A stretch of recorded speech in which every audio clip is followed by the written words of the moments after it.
That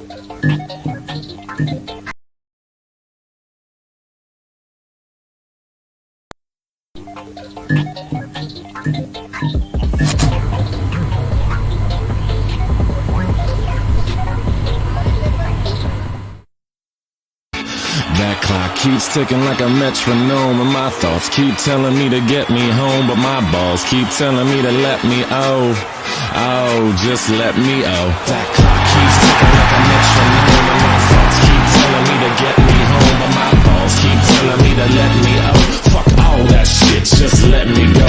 Owers and tastemakers make us no chaser. Gets the blood flowing like a fucking pacemaker. Cut the middleman and inhale the vapors. Madman, old 10 Don Drapers. Cut the jukebox on, make the woofers blow. We gon' sit here until all them heifers go. Holler at the tens and spend a little dough. Not all them know they can buy their own drinks.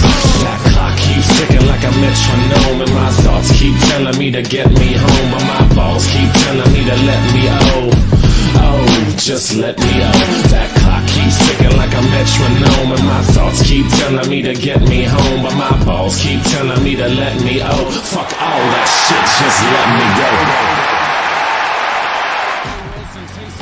Make us no chaser. Gets the blood flowing like a fucking pacemaker. Cut the middleman and inhale the vapors. Madman, old 10 Don Drapers. Cut the jukebox on, make the woofers blow. We gon' sit here until all them heifers go. Holler at the tens and spend a little dough. Not all them know they can buy their own drinks. Take that work week off. Get the I forgot to change the. I was in such a rush. I forgot to change the goddamn audio properties. Anyway, we are live officially now, so everybody should be able to be heard. God willing. Are you sure? Adam? Yeah. Are you sure, Adam Peer? Yes. Everybody's heard. All right. We are live. Okay, Noah, start this off. Go ahead. You said you wanted to start it off, Eric, so start it off. Welcome everyone to ATW / Rundown crossover event. And today I'm going to make James go into a passionate rant right off the gate. Off the gate? Oh, you can't do this to me, man. I'm not even prepared.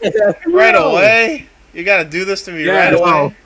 Alright. Watch this clip of the Bianca Belair interview. I told you something happened with Bianca. Oh, okay. Is this copyrighted or am I good? I have no idea, honestly. Okay, we'll take it by chance, but I pray that we'll be good. Okay, go ahead. Sorry.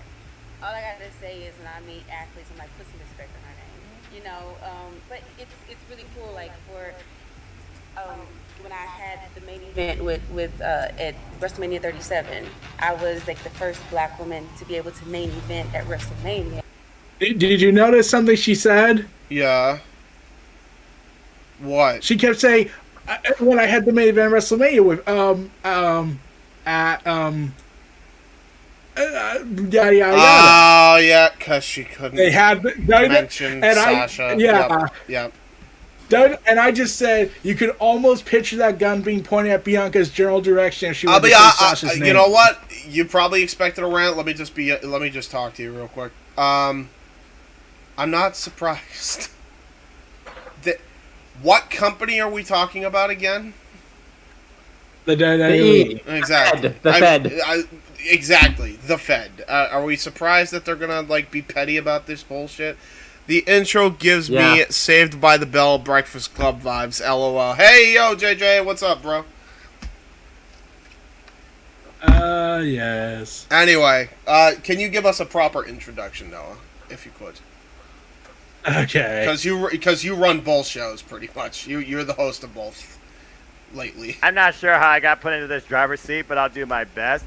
Ladies and gentlemen, professional wrestling fans and friends galore, welcome once again to another ATW Wrestling Rundown crossover 2, where we are about to bring forward to you all things wrestling, from Slammiversary to the Forbidden Door to the madness in WWE and so much more. But I digress. With me, of course, the Wrestling Rundown crew and part of the ATW fam too. Allow me to introduce you to them. First off, he is the Birdman, Owen Finch. He is, in my opinion, the head honcho for the Wrestling Rundown and so many other YouTube productions too. And it's great to have him on this forum, and he's the biggest Undertaker fan you will ever meet and discuss the Phenom in your life with too. Owen, how are you?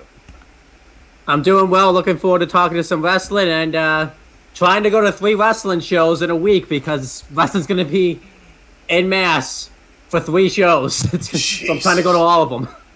You're going to all Bro, of them? Are you crazy? respect. I love it, but damn, I am. I feel broke. I mean, to be fair, in 2019, I saw Ring of Honor Summer Supercard, NXT TakeOver Toronto 2, and SummerSlam back 3 straight days in Canada. Happy Canada Day, by the way, to all of my fellow Canadian professional wrestling fans and friends and workers in the industry. But I digress.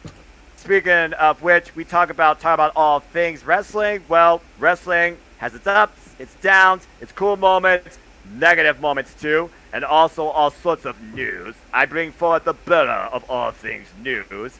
My great friend representing Into the Wrestleverse and so much more, Eric, representing Neo Reality. As the name says, Eric, how are you? You already gave James a reason to maybe raise his blood Yeah, I pressure. probably have another reason, but too. let me just start this off poetically. Jeff Hardy pleaded not guilty. Oh no! Yeah. No, I know. He's Yeah. getting 5 Yeah. years. He's getting 5 years. He's already. Thank God justice prevailed for once in this corrupt system known as the American judicial system. But I Agreed. digress. I Not couldn't trying to say talk it. about politics. Amen, brother. I couldn't say it any better Yeah. myself. Thank you. Look, Please get I- help, Jeff Hardy. Please. Owen. He's gonna get help. He's got no choice now. That's what. Yeah. That's what it's come Sometimes to. you got force. You got Like, force even- of men's will to change. Even Tony Khan was like, "Look, you just started my company. If you screw up again, we're done." Yo. And that separates the fan from the well-aware man. Respect, Tony Khan. Very proper steps taken. Proper that step being you had said, to take here. We Yeah, also have again, a new really guy sorry before for- you even introduce me. Want to introduce him? I was actually going to him, but I feel like I should tag you to introduce this fine gentleman to the forum for the first time too. So Okay. please. You don't want to do that, but okay.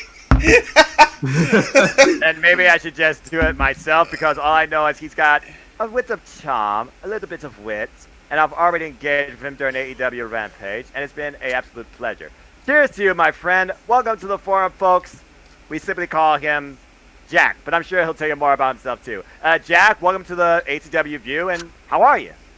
Oh hey, how's it going? My name is Jack. Let's just shoot names that we're going by, but I'm Fire Lord Kuzon.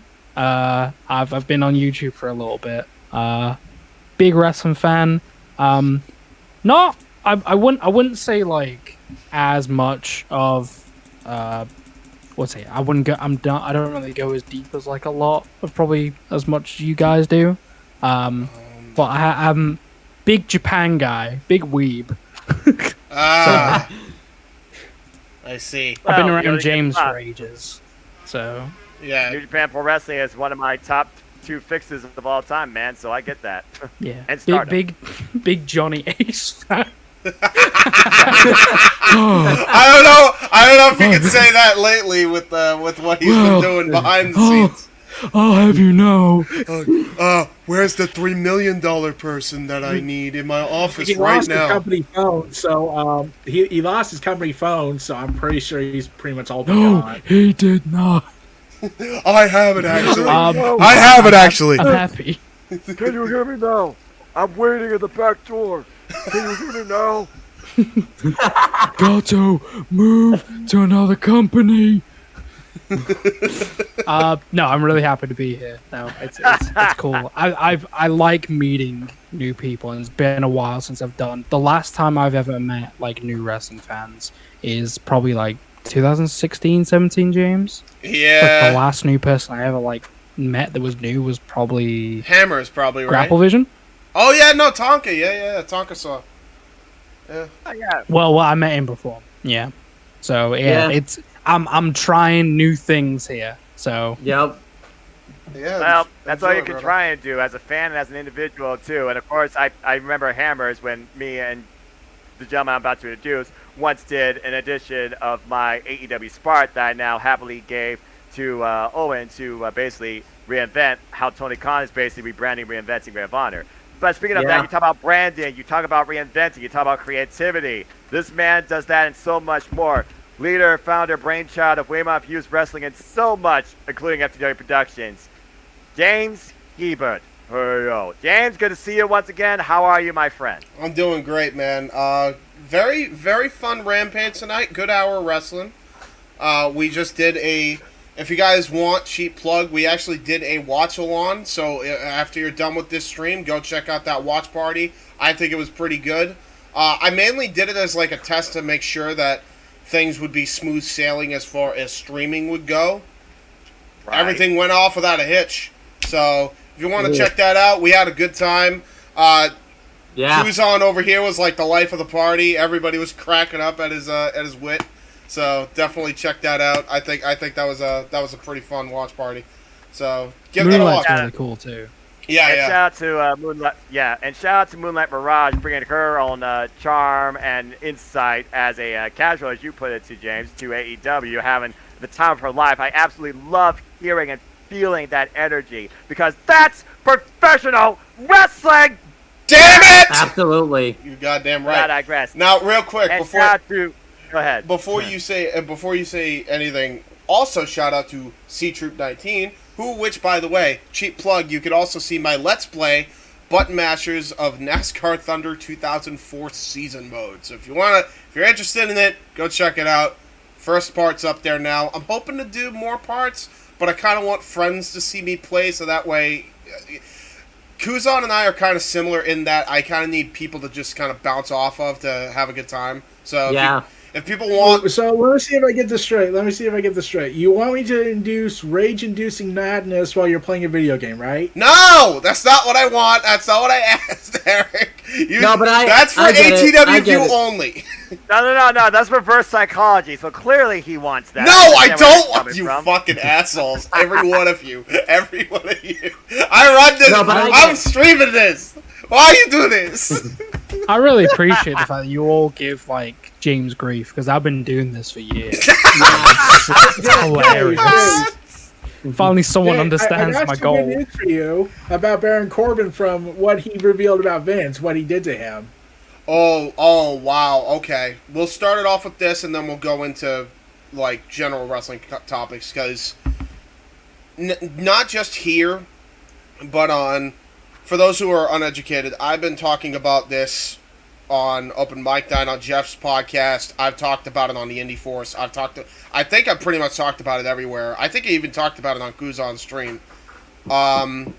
You talked about it on the you chat. Yeah, so Corbin... You really did that, huh, while I was playing Wrestling Empire. Yeah, because, like, Vince ended up showing up and somehow I brought this up. So Baron Corbin is, like, straight up just getting abused. There's really no other way to put it. And he had to kind of justify it by saying, oh, it's just Vince, it's what he does. And we're talking like this dude was like smacking him in the back of the head and shit and whatnot. And he was, he's just, it's intimidating, but at the same time, it's like a father figure. And I'm like, no, that's an abusive piece of shit. Can I bring up a really weird point? Go ahead. Well, I got something interesting. Well, hold on, Eric. Okay. Let Kuzon bring up his point. Go ahead. I was fine with him just flowing. That's fine. But like an example of this would be like Titus. He would always vibe around Vince all the time, and then all of a sudden it's not okay to do it on TV as well. And then he got he got suspended for how long? Yeah, 60 days, I think it was. So like that incident. I remember that. This is the same thing. Vince was being lenient. Triple H tried to convince Vince, no, you cannot fire him for that. Do not fire him. Just do anything else. Just don't fire him. Yeah. I don't suspend him. Yeah, now he's been in purgatory for purgatory hell for years, even though he's their he's been doing like charity stuff, right? Well, he does community stuff. He's a community leader for WWE. Precisely my point. This guy should be your top babyface of the fucking company, and instead you have him in jobber purgatory. Yeah. Like, the fuck? Anyway, Baron Corbin, go ahead.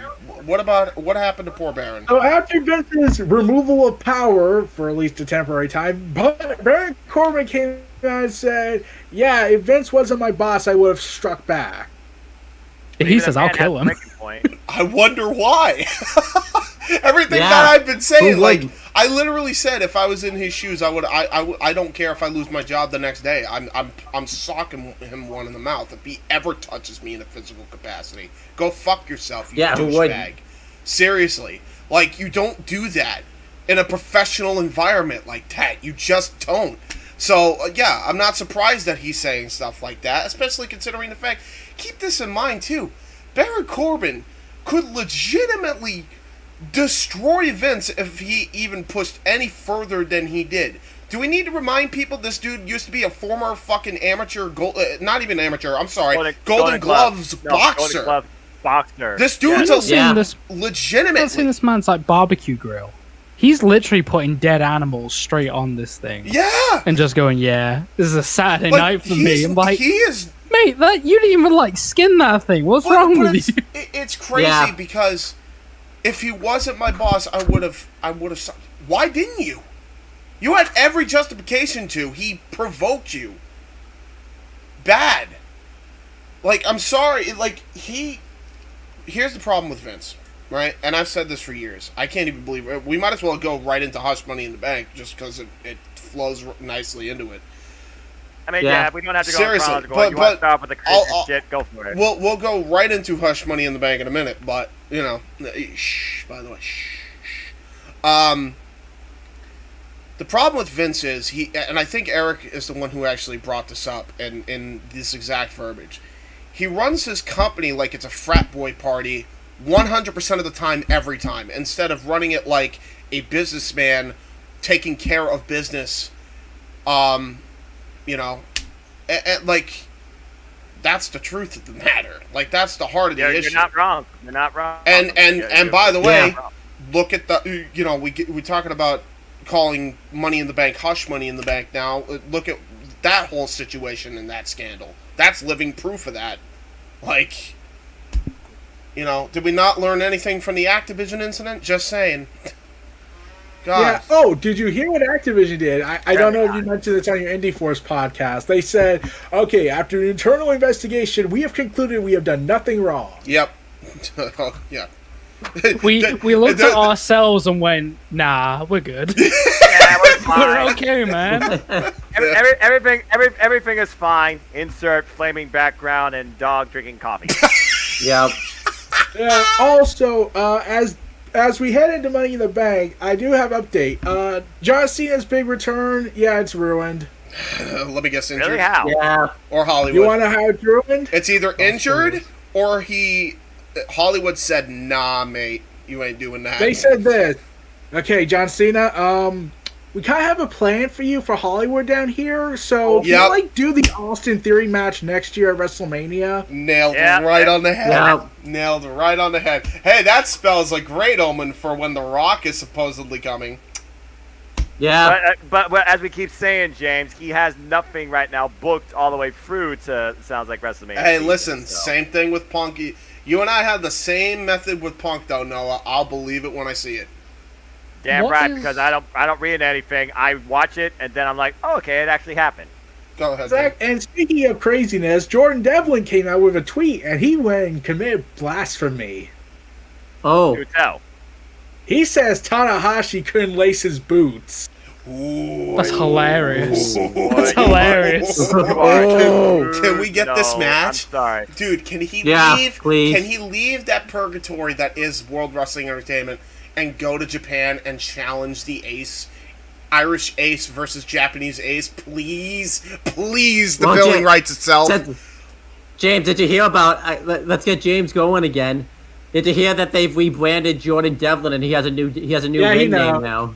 Oh, no, I know. Listen. If you go to that NXT, that's the very first thing that happens. Hold on. Apply to what we do for Walter. His name is Walter. To what we do for Jordan Devlin.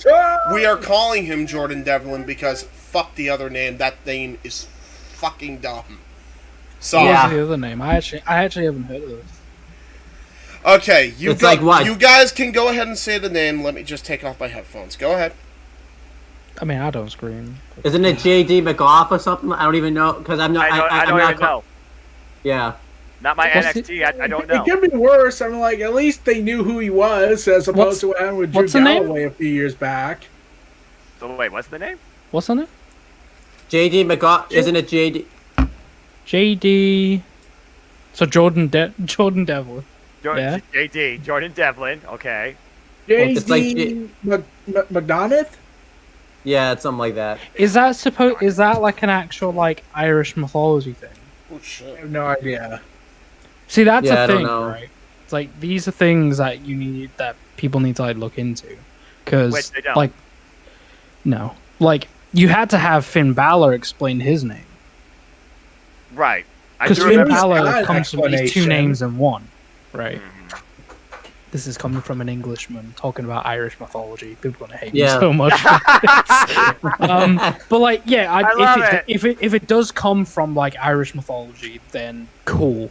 I don't understand why you don't just have. I don't know why you just don't have like that be like a middle name then. You know, I don't know. But, like, they haven't whatever. explained. Yeah, they haven't explained why he has this name now. He just has it. His gimmick's not any different, really, I guess. But that's TBD though. That could change once he gets on TV. it'd be hilarious if you Especially requested This is it. NXT. Just saying. Yeah. All right, we're done talking about Hey that. James, how's it going? Oh, Okay, perfect. James, you all right, fella? Yeah. I'm doing great. I'm just making sure my I do WYW have one Instagram last wasn't gambit. hacked. I have one gambit to make James really go into a triggered mood. Bro, why would you do this, man? This Why? is terrible. Bro! Sadistic. Bro, Jared- hold yeah, on. All right, Eric listen. is the agent of chaos. He is in this group. He is, but hold on, Are you a Eric. gato, bro? That's messed up. I do beg you. I do beg you, Eric. Hold off on this next piece of news until we get I'll through wait till, like, some we'll of the probably money in the close. bank, because we do have some things to get through. Noah, Yeah. like speed Money in run the Bank through. disaster. Yeah, speed run through this god awful bullshit. Okay, the best way to describe it, this is what happened on SmackDown, because WWE has nothing Oh, better it to relates. do. Okay, go ahead. I didn't know it Yeah. related. So WWE had SmackDown tonight, Yeah. Yeah. and this is not at all a shot to another company or anything, but they said we're gonna have a good old-fashioned battle royale to open the show. Gee, I wonder if there was another thing doing a battle royale of sorts tonight on One Yeah. was taped, wrestling, and one was taped. Yep. and that one was superiorly better. It Yeah, was. So they naturally had all the part, and they alluded that there was going to be the seventh challenger was going to be determined in this match. All the challengers were in the match, in the battle royale. Okay, and Baron Corbin won. That's hilarious. Let Considering me what we were finish. just talking about. Oh, he's Yeah. not done. He's not done. Yeah, He's not it- done it- yet. it- it How? gets He ain't- taken How is this possible? Continue. He's not done yet. Ultimately, There's it's been more. revealed since after the battle royale. Oh, by the way, we're not actually making him the Money in the Bank competitor. We just did that Huh? because we had nothing better to do. Huh? Yeah. Yeah. They What? have something else in mind. They announced they're planning to do Pat McAfee versus Happy Corbin at SummerSlam. I already But saw that wait, coming. wait, actually. wait. So he won A battle royale. Battle Royale. He won his right to compete in the Money in the Bank match. Oh no, No, there he did. was No, he did. It wasn't for the Money in the Bank spot. They just false advertised lie to us. So he was just in a battle royale where he got nothing from it? They announced. So here's a. Wait. Okay. What happened? Hold on. Go What ahead. happened? Here's what happened. So he won the battle royal. He did an interview backstage, and you thought he was going to be in the Money in the Bank. And then, like, I think it was like right at the beginning of hour 2 of SmackDown, or like a half hour into the show. It was Happy Corbin, Ezekiel, Bad Cat Moss, and The Miz. They all were complaining about the fact that they wanted to be in the Money in the Bank ladder match. They all gave their reasons for it. You know, Happy Corbin said he won the battle royal. He should be in it. Ezekiel said he should be in it because he was supposed to face Kevin Owens anyways, but he couldn't Okay. be there. The Miz said like he wanted to be in it because he traveled Former all Money this in the Bank time. winner. That one actually makes sense. No, here's what Mad Cat Moss's reason why he wanted to be in the match. He was just happy to be there. Like, that was his fucking reason. That was so stupid. Your gimmick's like, been stolen. Big G of no DQ. Your gimmick's been stolen. Okay. So what you're saying basically, then- Owen, is Vince McMahon and or WWE, because they're all out of order, be on that fuck shit. Yeah, so they did a fatal four-way match, Right. and Madcap Moss won the right to compete in the Money in the Bank ladder match. So Madcap Power Moss was is just vacant. filler. So what is the idea? Yeah, Are they gonna do a? Is it like a team thing? Because like Madcap Moss and fucking. I'll just call him what his name should be known as. Riddick Moss and Pat McAfee used to be in the NFL together, even if they were in different teams. No. As far as I'm aware, Pat McAfee challenged Baron Corbin for a match at SummerSlam. Baron Corbin has yet to respond, and we probably won't know until after Money in the Bank since it's tomorrow. Uncharacteristically weird. This is such Yeah, haphazard. what a work. It's crazy. It's the best angle in wrestling. Not a good work either, or a work with a lot of intelligence. This is like Yeah. Go ahead, Yeah. Jack. This is like what? This is like it's I don't know, man. Like, I think the main issue I'm having, if it is true that they advertised that this was supposed to be for the spot, and then they just ripped it from underneath you, like, I don't understand why. Like, why would you advertise that and then take it away? Well, you see, this is the thing. WWE lately, since WrestleMania Backlash, have been taking liberties with the card subject to change. You see, remember when they announced that they were going to be a title unification match? Nope. Yeah, indeed. They were never planning to do that match at WrestleMania Backlash, wasting about 2 to 3 weeks worth of content. So Yeah. you falsely advertised it, and you falsely advertised Brock Lesnar when you knew he wasn't going to show up for the show, and then you advertised it for Money in the Bank, which you knew he wasn't going to show. So I'm surprised that WWE somehow got away with class action lawsuits. Boy, is Kevin Nash booking now? What the hell's going on? Yeah, exactly. And then right. What's happening, bro? And then Wrong. And then at Hell in a Cell, the false advertising was they changed the Raw Women's Championship match three times before the match actually happened. But it was going to be Bianca versus Naomi, but then they walk out. Then it was going to be just Bianca versus Asuka, and then they just added Becky Lynch to the match any damn. So they changed the Raw Women's Championship match 3 times. Okay, well, that one was partially because of the Sasha Naomi debacle. All right, so Yeah, but not 3 times though. He could have only changed it once. That would be smart. That would be smarter. I'm just saying. It would be. Hold That on. would be smarter. So real quick before we continue with this, boys, I just want to do this quick little plug real quick. JJ, since it's only been you and I doing this DM, I'm showing this. But I want to plug this merch because I'm sure they'll do enough promotion on their channel, but I'll do it here since it does involve us. Hush Money in the Bank, which was a Noah creation, and my Zero Stream Since Last F Word shirt are on Pro Wrestling Tees, so you can actually get that right now. And there's another shirt here. That's Professional Wrestling, damn it, quoted by Noah Foster, but I digress on the back. That is also on Pro Wrestling Tees. And also, check out on the Jeff Meacham Network, full live coverage by JJ Williams, who's in the chat right now at Cassidy 18 Studios, where him and Noah Foster right now will be calling the action for Hush Money in the Bank. So that should be entertaining. Great. It's going to be entertaining to say the least. And apparently James will have another video of his pussy. Aha! Indeed. Please, You don't damn- someone buy James a new pair of headphones, please. We're begging you. Yeah, I know. Please. Are you seeing the duct tape? Are you seeing the duct tape? Boy, that headphone's been through the ringer apparently. Oh, dude, Yeah. you don't even know. Someone buy this man a pair of audio. Please, I need it. Please help me. I need new headphones. I'm with you. There you go, JJ. I did it. Talking about Money in the Bank and all the insanity that comes with that, then I got some big news to tell you all. But let's wait till we finish Money in the Bank. Yes, please. Well, I go mean, ahead. so far, what's funny, all we talk about Money in the Bank is the fact that it is tomorrow, premium live event on Peacock, the worst app ever in existence to host any sort of wrestling content. I agree. And Why did they do what they did last? Why did they do what they did last year? What do you mean?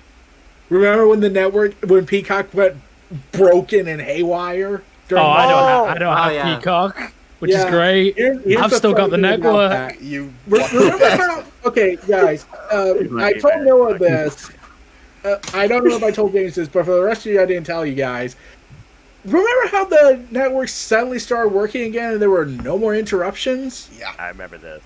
Yeah. Well, there was a report that came out after that show. Turns out WWE and Peacock never fixed the app. They actually live streamed the WWE network based in the UK to air the rest of the show on That's Peacock. hilarious. Especially considering the Peacock feed is actually, I think it's like a full 2-minute delay from the actual master feed.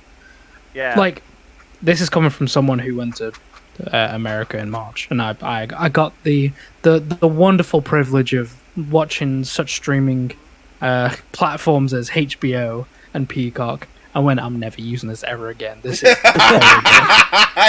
terrible. Now you You're feel a our pain. wise individual. Now you feel our pain, Jack. You get it.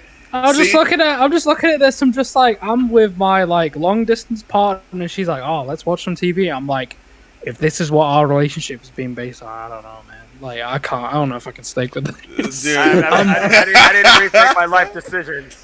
Is what that comes down to.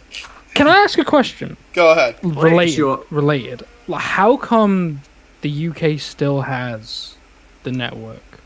Well, it's actually quite simple. It's quite simple. Go ahead. Because the USA Network and WWE hates us. Yeah. America most. Yeah. But That's how come we don't have Peacock? Like, we can access it. You're all going to have Peacock soon. It was announced that they're moving it to the international scene, so good luck with that. I just figured they were still working on some sort of international agreement, and they didn't get it yet because of those type of purposes. Oh! Can we also talk about how, despite that they're trying to get an international deal going, it's losing billions of dollars in revenue? The Peacock app. The cock. I'm sorry. Yeah, let's call it by the appropriate name. The cock. Yeah. Cock-a-doodle-doo, bitches. Anyway. No, I'm just curious as to why it hasn't been sorted yet. Because how long has it been since they actually announced it? Late into last year. Yeah, about to say it's been at least a year now, to say the least. Yeah. Of course, they went through removing content that we remember from our childhood, for example, and all that stuff now has gone to the wayside. Because I've still got the library and everything. There were rumors going around that apparently the library was being deleted through, so that the transition edited to be more politically correct in our modern society. What does that can't mean? put politically correct in the same sentence and actually make it believable. Bro, I heard The Rock say some pretty mean stuff about Kane. He called him some really bad names. Yes, and considering there's probably only maybe 3 or 4 people. Actually, no. Can we all say it in this? It's the R word. In case you didn't know what it was, I'll just straight up say it. It's the R word, which is still one of my favorite promos of all time. It was hilarious. It still is to this day. Okay, The Rock is the only one that can get away with it. But yes. Well, here's the best way to describe what USA and NBC Universal mean by removing sensitive content. So, do you remember the Attitude Era moment where DX dressed up as the Nation of Domination? Oh my god. Yeah. They deleted that. Wasn't that a bit? What's the word I'm looking for? Blackface. Yeah. Yes, thank you. That. Oy. Yeah, they deleted the iconic Attitude Era angle and are now trying to say, nope, never happened. Nope, we can't offend anybody for our time period. You can't. I can understand being sensitive now, but you can't just erase history. Embrace that it happened and then move on. See, you can change. Chris Benoit. They still have Chris Benoit matches on the network on Peacock. So an example of this, taking it out of a wrestling mode. Let's look at it as a streaming thing, right? Disney Plus do the same thing. When you look at their classic, their old classic movies that have animated, they will come up with a message saying, some of this stuff that you're about to see is to do with the times, you know. Yeah, and Yeah, and they say like, but Disney no longer believe in these like values or like what these views or whatever.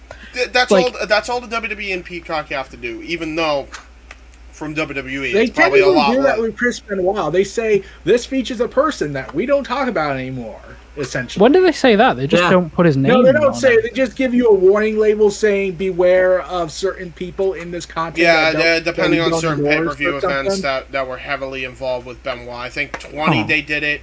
20 they have that disclaimer. Probably the Rumble Vengeance 2004, definitely. Yeah, and I Vengeance don't 07. I don't know if they have it for WrestleMania 23. No, they might. I don't They think- I wouldn't might, think but so. I don't think so because he wasn't a major part of it. But like 2007, absolutely. Okay. Oh yeah. And Yep. JJ with the comment of this entire discussion, by the way. And by the way, this goes to show you how excited all of us are collectively for Money in the Bank. I'm just saying.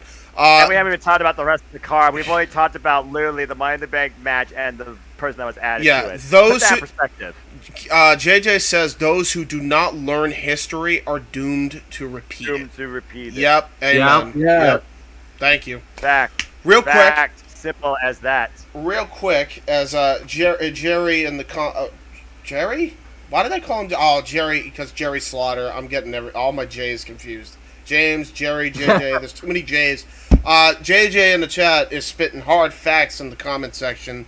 Let's talk about JJ Security. yeah, J. Let's talk about we're gonna need J&J security after this terrible event that we're about to witness. Go ahead, run down the rest of the card. Okay, Okay, so go ahead, Eric. Okay, I'll do it. We got pointless match that no one cared about.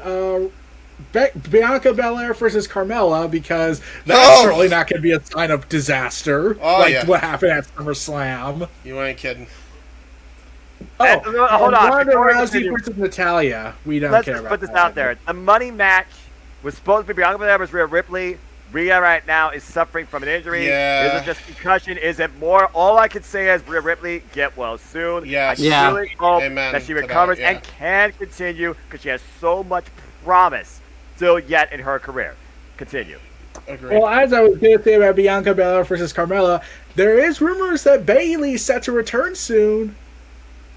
So they could redo what they did last year. Yes, most likely. Possibly. And also, we I got think you Ronda should do Rousey versus Natalia, a match no one cares about. Dude, yeah, okay, so hold on, because I'm sure he doesn't even know this. I have to explain this. Just this once, though. I have to. Kuzon, do you know what they did for, the match? This match in particular, Ronda and Shayna? Or, I'm sorry, Ronda. It should be Ronda and Shayna. Ronda and Natalia? Yes, Ronda and Shayna should be the match, though, but continue. Do you want to know? Go on. They brought up the fact that Natty does OnlyFans with their sister. Oh, I know about this, and there was like a montage video Yeah, of like all the stuff. yeah.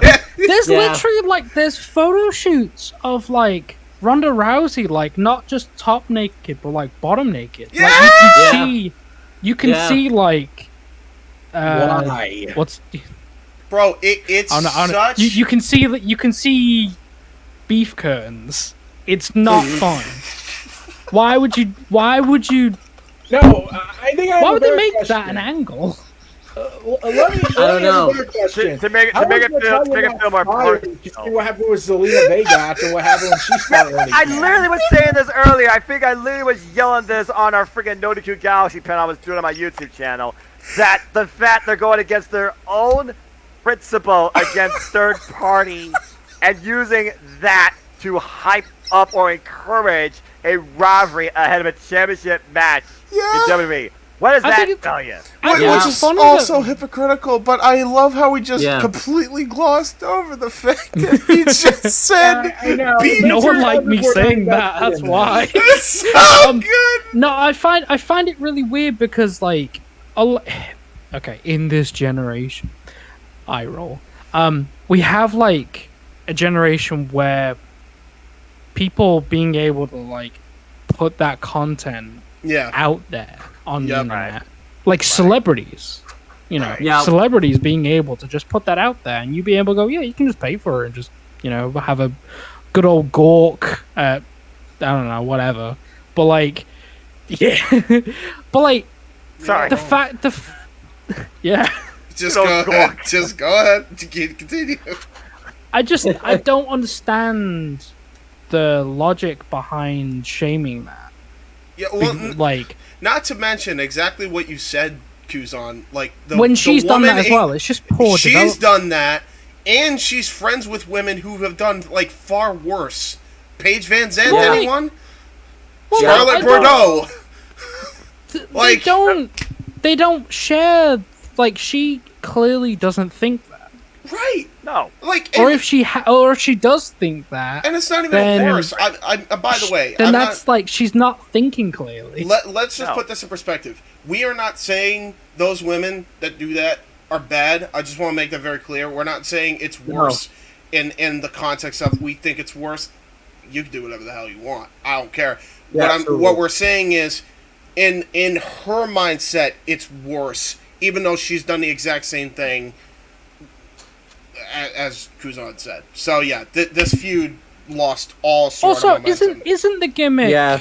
Isn't It's the a gimmick? hypocritical approach to a pointless wrestling match that they're trying to sell to make it feel personal that these two clearly don't have any animosity with each other.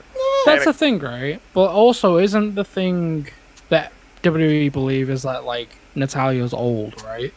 Yep. Oh, give me a break. Yeah, Yeah. but she's not. Generations. Yeah, she's No, not. not. But like, if we're taking that context with it as well, because she did call like an old bag or something like that, like way before. Yeah. I'm like, okay, cool. Aren't we also going with like? It's so conflicting because what Yeah. they're saying doesn't add up No, it with doesn't. with Oh, what's I know. going on Twitter as well.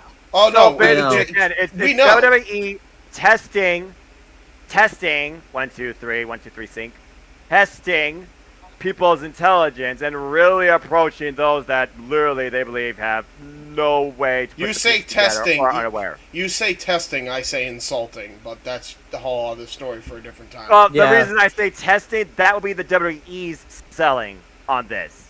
It's insulting to the fans because we already talked about how WWE insults their fans. Oh, countless yeah. times. Oh, we know. So as like a blanket, as a We're the blanket statement, authority. Go ahead. Go ahead. as a blanket statement, are we just basically saying that we're grasping at straws to try and make a story out of this? Yep. Yes. Is that essentially what's going on? Yep. Yep. Exactly.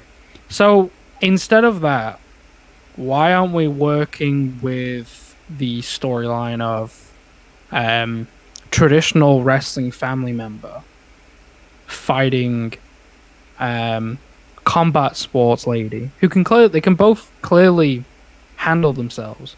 Exactly. Why Yeah. aren't we working with the conflict of sport here? Because it's who still runs the company. Of course, yeah, that's the obvious like answer. But like, what if you want to make money out of this? Why aren't we working with this? Because Um, WWE does not want to be sports oriented or sports presented. Yeah. That's I mean, a fair point, actually. that's really it, honestly, Jack. Hello, AEW. Yep. Thank you. Now we need Jeff to make a beef beef curtain. It's not beef curves, beef curtains. JJ, I don't think that would be. Am I getting my gimmick stolen? I don't think we That's can. messed up, I bro. You don't can't just take that. You can only This do is that. stolen valor. Yeah, you can't. You can only do that if Kuzon can be on a Jeff Reacham Network thing. That's the only way that can work. Number one. Number two, beef curtains. I don't think would be pro wrestling tees friendly. I'm just saying. It won't work.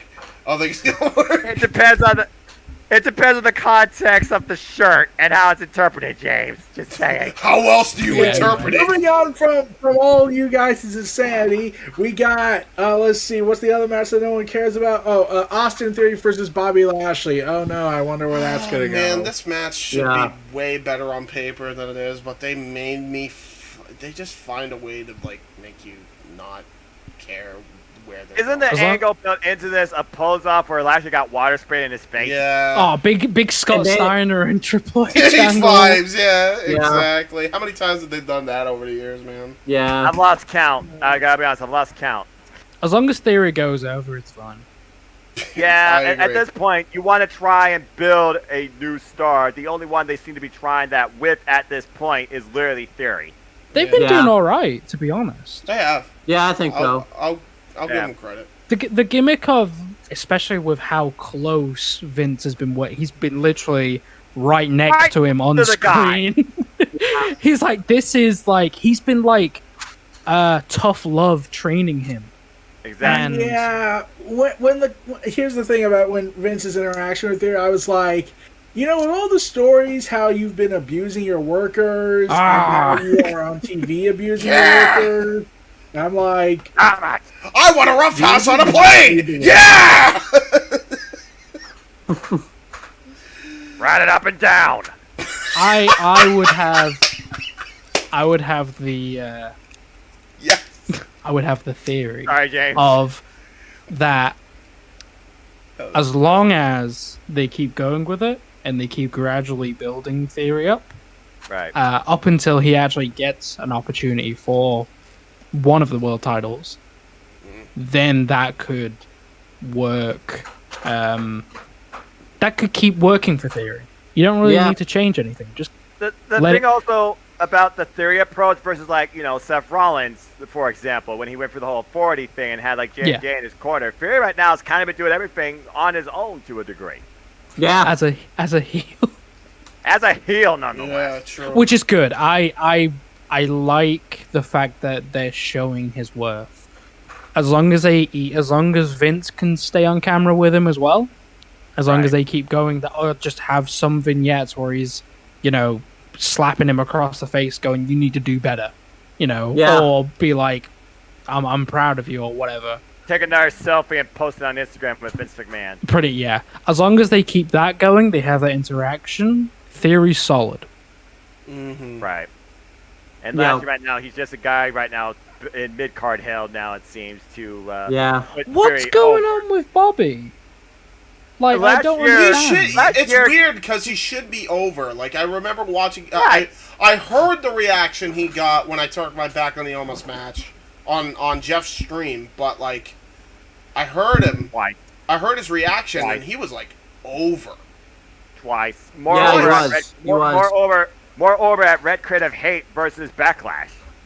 Like, Yeah.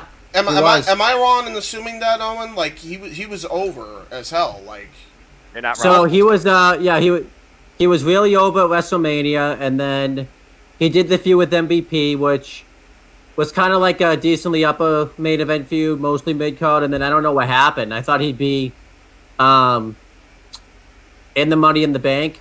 The best way they could have gone about this was they should have just had Lashley, because I believe if I'm correct on this, when he lost the U.S. title, he was never pinned or lose the championship, and then he went right for the WWE Yeah, it was triple championship. threat. You're absolutely right. So the best way, I believe it was Theory that interrupted him, but Lashley, WWE should have mentioned at one point or another that when Lashley lost his title, he never was beaten for it, and Right. that would have explained everything, but they never really did that. Using continuity, you know Vince hates that. yeah, And then Yeah. Someone friggin' give this opening man a up headband. friggin' opening up a plot hole. yeah. Someone please give Bobby his headband back. Yeah. He's losing stature. He is losing stature. Just don't make him bend over again. That's Oh good. no, No, please! yeah. I'm begging you. I'm glad this pulls off. He did not do that. Oh, that would Yeah. have been amazing. No, dude. It'd been no. so No, good. no, I can think of something much worse. Oh Lord, here we go.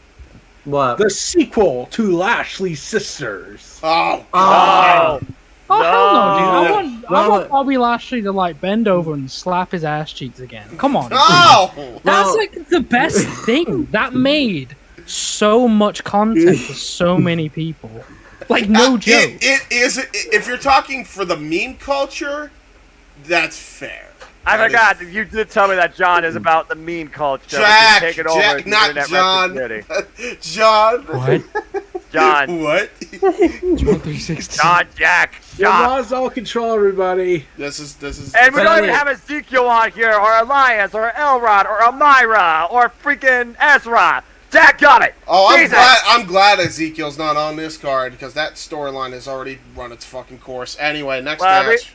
Kevin The Owens, next though, match has been is- going into this, but go ahead, Eric. The next match is the match that, honestly, do you really have to say words? It's the Street Profits versus the Usos, done. You already know the Usos are going to win. We've done this already. I do think this match is going to be very good, but it's been done to death. Like, yes. What is Well, this? has The the new New Day. It's the new New Usos Day. are gonna- That's all it is. This is the new New Day now? Yeah. And they're going to do the New Day Yeah. at SummerSlam because they have more history.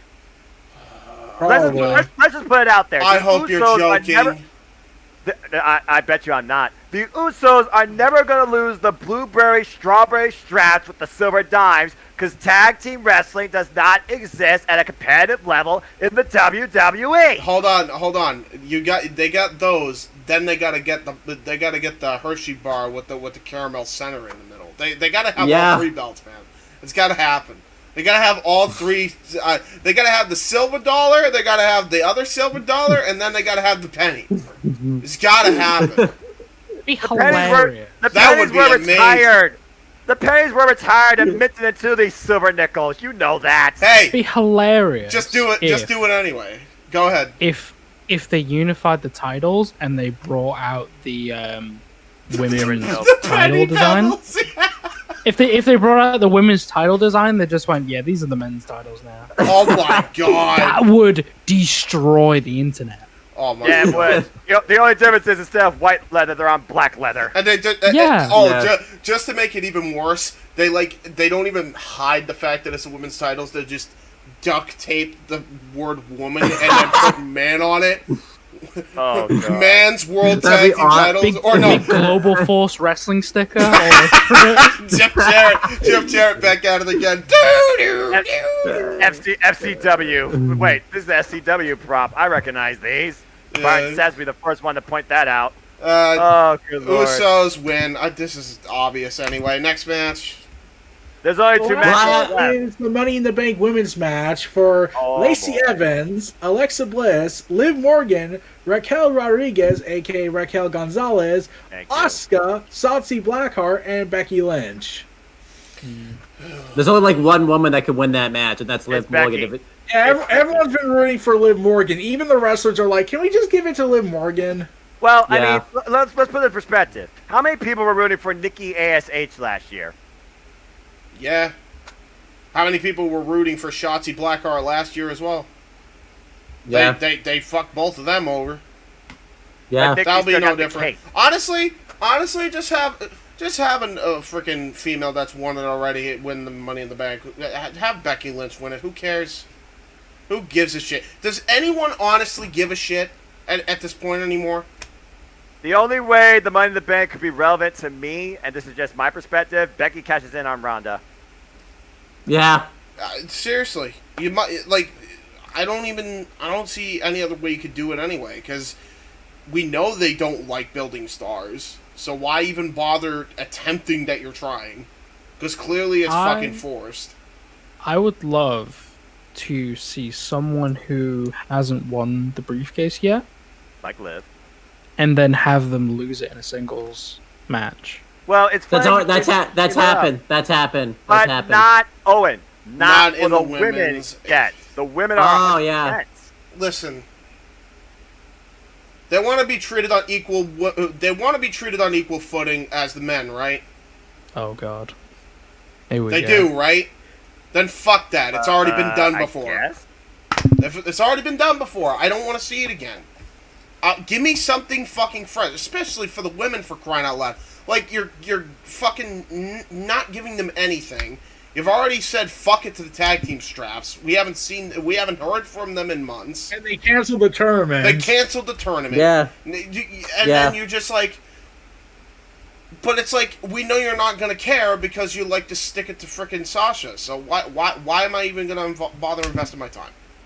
Meanwhile, Impact Yeah. Wrestling has 3 knockout tag teams right now. Thank Knockout you. tag team championships and I'll- 3 knockout matches tonight Check, on their please. specials all delivered. Check, please. I want to watch good women's wrestling. I'll tune in to Impact. I'll go to Stardom. Hell, AEW has a better women's booking than WWE does right now, and that's And saying they a do lot. mostly trios and tags on Dark and Elevation. Yeah. And I ain't even gonna lie.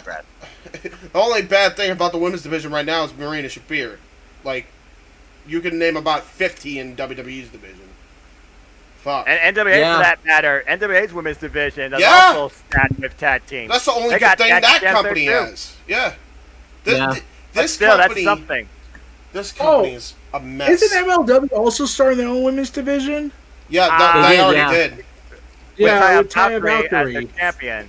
Yeah, For the featherweight, let's go. I believe. Let's go. I don't think that's their only women's champion at this Ultimo point. Taya, let's go, baby. Ultimo Valkyrie, I know, James. Calm down. Anyway, But God bless that woman. At this point, here's the other problem here. Both champs are faces. If you're going to have a cash-in by a face, you need to have some sort of heel to go after. So again, it kind of locks out all the faces that we hoped to win it, like Liv Morgan, kind of out of the picture. Yeah, it's Becky then. I mean, anyway, next. Who cares? Oh, that's it. Where's the The men's? men's Money in the Bank. Oh, we already talked about the men's, didn't we? Well, we only talked about the additional guy, which apparently you guys told me is Madcap Moss. we got Seth freaking Rollins. Don't care. He'll probably win it because he has a story with Roman and Brock. Again, yeah. Drew McIntyre. Oh, we already know he's Clash set of to the fight Castle. Roman at Clash of the Castle, so that's out. Sheamus. Omos. Do you really think he's gonna win it? Let's be real. Omos is there to look intimidating and get buried under 50 ladders like Madcap Moss, who will most likely be screwed by Baron Corbin. Matt Riddle, aka just Riddle. Yeah. And, let's see. Oh, and Sheamus and Sami Zayn. Yeah, by the way, out of all the names you mentioned, and I'm not even stunning, thank you, Jerry, for this, by the way. Sammy's the only intriguing name out of that whole thing that should win it. And of course, I can't believe Jerry pulled it off, though, the booking idea. Dude, that booking Oh my idea God. is fucking outstanding. Jerry What- Slaughter deserves Booker of the Year for that idea. James, What was it share like? with- What share was with it Owen. that said? You have Wasn't to it say Sammy? it. You have to say it, All right, Noah, because so I can't even do in it Cliff justice. Notes, it goes like this. Sami Zayn wins Money in the Bank briefcase, but he personally holds on to it to protect Roman Reigns so nobody else can cash in on him. The idea- Acts as his friend. The idea is he weaves his way into the bloodline and acts like their puppet master and joins the ones, basically. Which I think is fucking hilarious, because he's been Until trying he to do that for stabs him in ages. the back at the perfect Yes. time and takes the titles for himself. Yeah. Or tries to. Yeah. Which he could would the be one that failed. amazing. What an amazing Yeah, I love story it. that would Just the angle. Think about that angle actually happening. That would be the pop that it could get. That's the only interesting thing. Now that Jerry mentioned that, Yeah, everybody and else does anyone is like see a we've pro- seen it. Does already. anyone see a problem with this though? The only reason Sami Zayn is interesting is because of Roman. Yeah, Yeah. Yeah. I That agree. basically just says this show is pointless. You can say without the Roman same- Reigns. I'll be honest. There is a second one, which is Riddle. I think Noah mentioned this. Even though we've already seen Riddle versus Roman, Riddle should win because then he's got that one match with Brock, and it's in a triple threat with Roman, which Yeah, and he Yeah, could also that bypass too. that. He could also bypass that loophole of challenging for the Universal Undisputed Yeah, Universal Championship. Yeah, that would make sense, which means it's not going to happen. So I'm not going to have. yeah. Thank you. All right, that's I'm our. not saying logic and Well, WWE in the same before- sentence.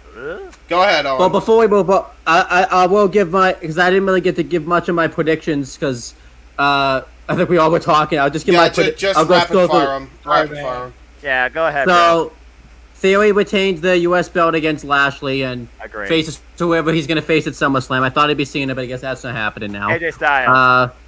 Yeah, that'd be one. The Usos retain the Unified Tag Team Championships against the Street Agreed. Profits. Agreed. Ronda retains against Natalia. Yeah. I'm picking Liv Morgan to win Money in the Bank. I It's probably love not gonna that. happen, but that's what I'm picking in. Yeah. Bianca retains the Raw Women's belt against Carmella and Agreed. faces Whatever. Yep. and faces Rhea if she's back by then Yep. at SummerSlam. Agreed. Or barely if we're lucky. And I think Seth wins. I think there's like 4 people that could win. It's Seth. It's Seth. It's gotta be. Yeah, Seth. I think it's Seth. I think it's Seth, and then Sheamus Sheamus previously won Money in the Bank, and he literally was using the authorities' behalf to cash it in on Roman Reigns after he won some lame brain Survivor Series filler tournament to crown the champion. Yeah, exactly. Don't even mind me. Don't even remind me about that. For some reason, James and I at the time thought that show was good, and I don't know what the fuck we were thinking back then. We must have been really like on some, Cloud 9 shit, You guys were just really excited for Teenage Mutant Ninja Turtles. Were you on Mike Hart's Lemonade? Good lord, what the hell's wrong with you? I don't know what the fuck we were doing. Like, we were wasn't drinking Sheamus the in lemonade, all right. We were drinking that. There's a reason why. There's a reason why I'm straight edge, ladies and gentlemen, who watch this for Go ahead, Kuzon. Repeat the question. Wasn't like this around the time when Sheamus was doing movies? Because he was either Rocksteady. Yeah, it was Rocksteady, TMNT. yeah. Yes, Yeah. This was like around that time. Probably. I don't know. And then they said, let's Yeah. give this guy the belt, and they went, actually, Let's. nah. Yeah. Yeah. That's Hey, before we continue with the rest of the festivities of topics that we have to go, we are actually right around that hour mark. So, what we're going to do is, we're going to do what we do always when it's a rundown type of event. We're going to go right to commercial break, but don't go anywhere. When we come back, we're going to be talking about all the indie stuff, and we're probably going to talk about Impact. We're going to be talking about some other stuff. I'm sure Kuzon might want to bring in a couple things along with that topic, so we'll be right back for the rundown ATW crossover. Don't close that window. The following announcement has been paid for by the Indie Force Podcast. This is podcasting like you've never seen it before. In 2019, Michael X won the Wrestling Rundown Predictions Championship, taking the wrestling world by storm. When the virus attacked, these four individuals would create a podcast to talk about the nerdiest shit on the internet, filmed in the Massachusetts underground. They talk about everything from professional wrestling, YouTube, mixed martial arts, movies, comic books, tabletop, video games, anime, social media, content creation, and everything in between. Watch the Indie Force on the J. Hebert Studios channel now and subscribe today. The following announcement has been paid for by the Indie Force Podcast. Do you think you have what it takes to cut the greatest promo in professional wrestling history? Step through the ropes, pick a gimmick, and know your role. The Ring Scoops Wrestling card game is the ultimate pro wrestling fan party game. Draw cards at random, use your creativity, and cut a promo on your opponent while the audience cheers. The Ring Scoops card game. Available now. Good evening, ladies and gentlemen, boys and girls, Indie Force fans of all ages. I am Luke Lynch, Commander of the Legion, and if you have not already, check out my adventure vlog series over on my channel. Grant you, it's not the most often updated series. It's definitely far from frequently updated. But when it is updated, it's good times, geeky, nerdy, and fun times all around with cool geeks from all walks of life.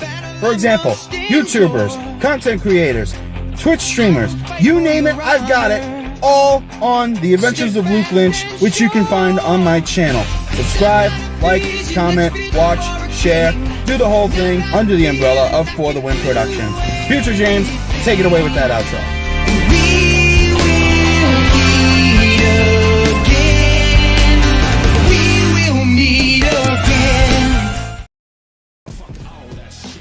We're back! Yay!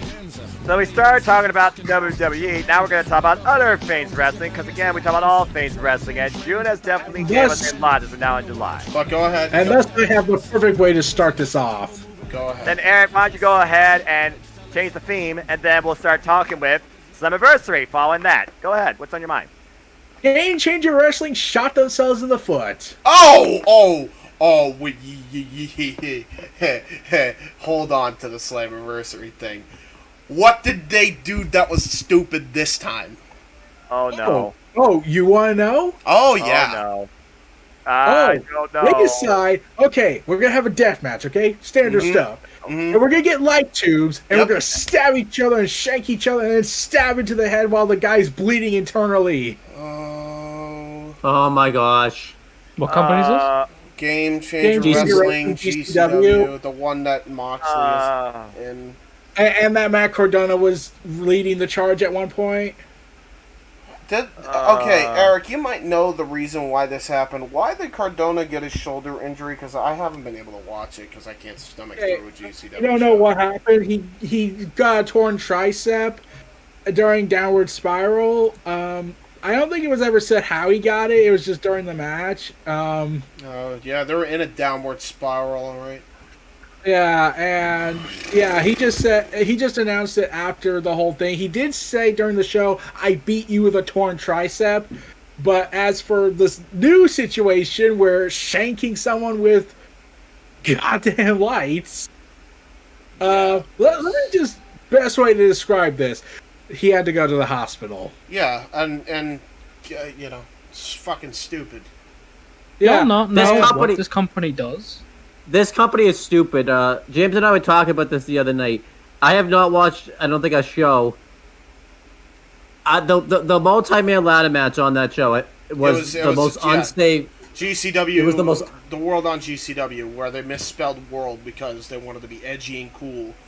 They're basically a hardcore promotion, an over-glorified stunt show. No, I know about GCW. I've watched a lot of their stuff, actually. Yeah. And, like, it might just be me. I really like a lot of the stuff that they've done. Like I did this too. Is like pre-pandemic. Flavor, you know? It's a different flavor. Oh. And I'm not usually like a hardcore wrestling guy. But like hearing stuff like that, I'm just thinking, yeah, that sounds about right. But like, how serious is it? Okay, here's the best way to describe it. The guy was bleeding very a lot. Like, I'm pretty sure I saw flesh. I could be wrong from the angle. But, it just sounds like Nick Gage. No, it wasn't Nick Gage. It was No, Nick Gage is actually a lot safer than this, believe it or not. That's saying something. Dude, Nick Gage robbed a bank. Yes, he robbed a bank. Yes. He was safe in the ring, though. He's always a consummate professional. Oh, okay. The only time he wasn't... Actually, he even tried to be a professional against Arquette. Arquette just fucking squirmed, and then it went into his throat. I think Arquette just freaked out. Right. But, like, always... Like... Point is, Nick Gage knows what he's doing. I venture to say that whatever these two morons were doing were not knowing what the hell they were doing. Yeah. So I had to look into it. I was trying to look into it. He had to get stitches both externally and internally. So it's internal damage as well. Yeah, and that the multi-man ladder match is like the epitome. It was at GCW versus the World, and it was like they had the most rickety of fucking ladders I've ever seen anybody have ever. And they had like this mega contraption all over ringside already pre-made for some damn reason. Didn't understand it, didn't get it. The one thing that we didn't... I think the one spot that's going to really tell you how unsafe it was, one of the guys, I think it was the guy that ended up winning, went to jump off a ladder, and he completely, like... He was the guy he went to jump on was way too far away and completely missed him because the ladder gave way and tipped the other side. Yeah. Yeah, listen, man. You do whatever you can to like. Make I forget by the kind of like make it capitalize in the moment. It's per se. Yeah, man.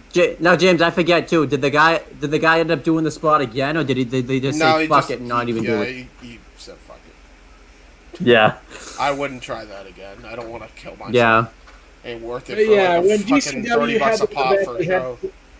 The match had only lasted about 94 seconds. Oh, and they had to stop it because the guy was bleeding badly and had to be taken to the hospital. I'll be honest, though, that's a really good, like, I know this is, like, me thinking quite, like, this probably won't be taken in the right way, but, like, that's a really good moment for both of those guys, though. Because that's something that's probably going to be talked about for the rest of the year. I get why you're saying that, yeah. Like, if you think about the attention span, well, like, it's not just that, but, like, you can show that on your site, like, in a few months, and then be like, oh, look at this, you know, look what we did this year. And that can get GCW some, like, you know, milk it for all it's worth is basically what I'm saying. You might as well. Right. Yeah, yeah. I hope the guys... It makes sense to do that. Yeah. It really does. Yeah, as long as the guy survived. You know, fuck. Well, I hope the guy's okay. Internal damage is like a really bad, you know, once you get stuff... He had to get stitches, but they did say he's good. He's going to be out of action for a while, but he's good, he said. No shit. Oh, that's good. How long ago was this? 2 days ago, Thursday. Oh. I see. Jesus. Well, there you Oh. go. Well, again, BCW, it's a whole different world. Of grotesque violence in Detroit, let's segue into this for a sec. I gotta reveal something. Go ahead. Please. Santana got hurt Yeah. I'm not surprised. during the awesome Blood and Guts match. Yeah. And then I found something else out just moments ago when we were all talking earlier about Money in the Bank, and I wanted to talk about this. Go ahead. What? Prior to this, Santana wrote a tweet saying soon. Yep. Here's what was said. Sean Ross Sapp speculated this. It's not confirmed yet. But Santana, one of the AEW originals, might be departing. Really? Yep. Yeah, Yeah. and you want to know why? Yeah, why? Yeah. He's having So- a fall with Ortiz, it seems. Yeah. Man, those two. Santana and Ortiz might be in a personal relationship Rocky issue. You notice how they don't really stand next to each other anymore? It's like awkward a little bit when you look at it. Can I? I'm Yeah. sure I Yeah, can believe. I can't I'm sure I believe can that. believe Sean Ross Sapp. Especially too. It Yeah. said too that That's fair, actually. It's a- Jack. it said too that when I believe it was Santana was taking other bookings outside of AEW. It's just been him doing the bookings, not both of them. Right.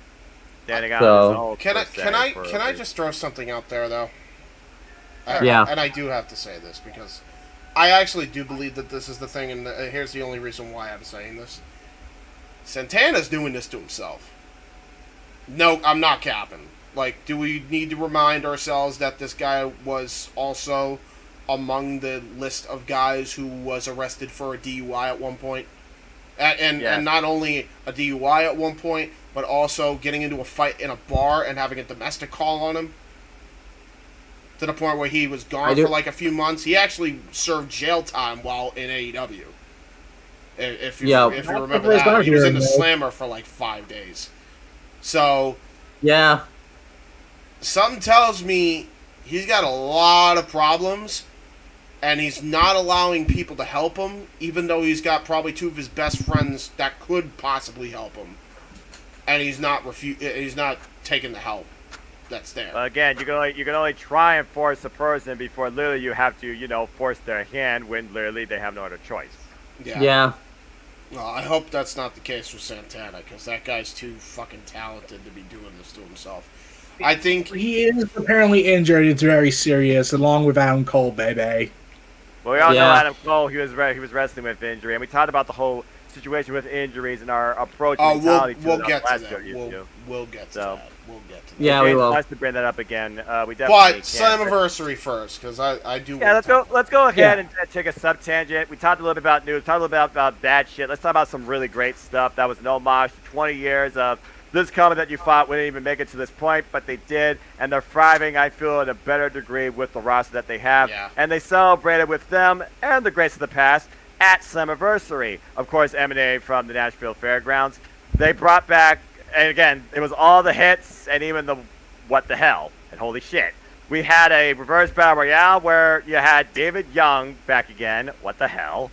He don't look young anymore either, man. Holy Oh. shit, dude. You want to talk about somebody that wasn't young either? Bro. Old Buck of also I'm going serious. old. Jack, you gotta see how he looks. It's unbelievable. Like, I don't know if you watch this guy, but Marky D calls him Yeah. a cab driver, and he hits the cab driver slam. Man, he looks like a fucking Uber driver now, man. It's not a good look. And he was Listen, man. shirtless, and he's Respect your doing the elders. spine buster. Don't look over here. It's great. It's Don't look over great. here, man. I love it though. I love it. I wouldn't want it any other way. Like it's so TNA. TNA original, they had Slash as well with Potter's Slash, Jason right? Mitchell. We had the old Buck go literally around Shark the three corners, Boy, he of won the ring. whole thing. Shark Boy won the whole thing. Oh, It was him and shit, Guys oh, Figure at the end. So that was a fun moment.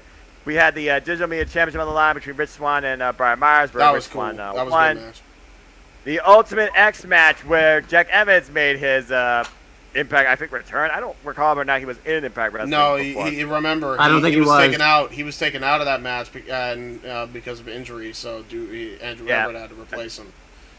Yeah, it was, I believe, Break who was it? Oh, it was Andrew Everett. That's Yeah, right. it was Andrew Everett, yeah. Oh yeah. DP That was Dub, that was a nice change of pace. DP Dub. There you go. Andrew Everett, Alex Zane, Kenny King, Speedo Mike Bailey, Trey Miguel, and the current champion at the time, Ace Austin, who became part of Bullet Club before this, through the Best Super Juniors finale in New Japan Pro Wrestling. They had Ultimate X, and Speedball Mike Bailey came out victorious, and about to add Speeding 4 a little bit. I just got done watching Against All Odds, and spoiler alert, Trey Miguel and Speedball Mike Bailey might be the X Division match of the year. That was absolutely insane what they did. So, there's that, if you all can go and see that. Yeah. We had the Knockouts Tag Team Champions on the line, where Ultimo Valkyrie added another rap to her repertoire. Damn as Rosemary right. Valkyrie beat the Influence to Neil Dashwood and She's Madison got Rain. 4, and she won the XPW fucking championship too, their first women's championship in history. This woman fucking got 4 championships. I'm so happy, dude. Fuck yeah. And she's already called out Thunder Rosa for the Triple A Reina Doranis title. We'll see what that leads to. Moose and Sammy Callahan try to kill each other's heads in the Monsters Ball match. And Moose had an inhuman moment kicking out one after a power driver on Tax. Catfish Jack driver. Good Lord Almighty. Wait, what? Yeah. Why? James and I were literally calling. I don't know. Ask Moose. Damn, bro. Yeah, I know, What's your right? move It's so I like can crazy. kick out of it? I kick out one. You had to see the match to understand I can imagine why. it would work, and yeah. It was Monsters Ball. It was Just put that fucking outstanding. It was the match of the night, honestly, I think. It might be match of the night for me. Yeah, Summer Callahan's good. Sammy Callahan, Moose too. Moose is hell, but fucking talented. Yeah, he is. He is a 5-tool athlete. Let's just put it out there. Speaking of 5, we had 5-on-5 10-man action that was literally an homage to Impact Wrestling's past, as Honor No More took on the returning David Richards, Motor City Machine Guns, Kazarian, and Magnus. Oh, excuse me. Nick Aldis. Tracy Brooks even got involved and took out Maria Kanellis. Oh, hold on. Yes, an homage to Impact's past. Picture, if you will, Honor No More to face TNA Originals. That's exactly how they marketed it. Yeah, and they Scott brought in commentary. They brought in, Canada. you know, Frankie Kazarian and the Motor City Machine Guns. Absolutely, yes. And Christy Hemmy's announcing the match. Cool, right? Yeah. And then Nick Aldis is there too. Kind of, all right, I'll give you a pass there. Probably fair enough, right? So 4 originals. Then Dixie Carter comes out, and I'm like, oh, this is pretty cool. Dixie Carter's going to announce the 5th person and thanking the crowd for ever buying a ticket. That's really cool, right? Yeah, respectable. And then, to really hammer the point home, homaging the past to total nonstop action, to Impact Wrestling's 20 years. The surprise man in the match is a disappointment, and it's Davey Richards. Exactly. The other half of the Wolves, just to build Eddie Edwards versus Davey Richards, which did play out a little bit here. Because when I think of TNA Originals, I think of the fucking guy who, with his partner, came in at the very tail end of the AJ Styles run. Yeah, totally. Okay, yeah, whatever. Well, they couldn't get AJ Styles, clearly, but they did get a video package from which I thought was pretty cool. There's so many. I will confirm this. There was a report that came out. AJ Styles did try to see if he can get to the event. Yeah, no, he did. But nobody's like, you no, know who stopped not going it? that far. Vince. Exactly. Damn it. Which isn't even fair because the Impact let their Knockouts champion Mickey James at the time show up in the Royal Rumble, and they couldn't even allow. Yeah. Oh, we all saw what that led to. Absolutely nothing. Go ahead. Not even that, right? And they had Christian Cage show up. Like, what year was it? He was employed by WWE. Yeah, 2012. Yeah. 2012. Well, 2012. Yeah. So what's the issue? By the way, a lot of I hope that shuts everybody up when they say they want WWE to enter the Forbidden Door because they suck. Not like James Keeber's fantasy card, though, which definitely we hope one day could actually become a thing. Go check that out, folks, if you haven't already. So, also, James, I saw your mascot. I was like, where's Kenny Omega versus Roman Reigns? You know that's the match that people would want. I know that's the match that people would want. Here's the reason why I didn't book it. There was 2 injuries I maintained, and if I did have Kenny Omega unhurt, I would have had to have Big E unhurt. Because I would have Fair. put them in the New Day versus Young Bucks match. It would have been the Elite versus. Yeah, but New I was Day. saying you didn't have Big E in there. That's what I would have booked. You know. I have a legitimate question. Go ahead. Go ahead. Where's Tomatonga and Tongaloa? God right now, Tongaloa is injured. Tamatonga. No, I mean in James's card. Oh, that's a good point. Yeah, James. I forgot. You want to answer this question? I forgot. 7-time Honestly. IWGP Heavyweight Tag Team. That's messed up, bro. Forgot Gorillas of Destiny? A pots on you! I honestly, if I were to fit them in somehow, probably would have had them fight the Usos and Briscoes. Would have put them in a tag match, honestly. Yeah. Which would make sense storyline wise. Yeah. Seeing as speaking the of- GW the W. G1 final. So, yeah, the G1 or the Super G1 card. special. It was the G1 Super card. That was their life for that one, actually. Yeah, you keep mentioning this. And I also saw their follow-up, Ring of Honor Summer Super card, where they had the ladder war, Briscoes and GOD. That so there fucking you go. match rules. 2019. That old night rule. That was awesome.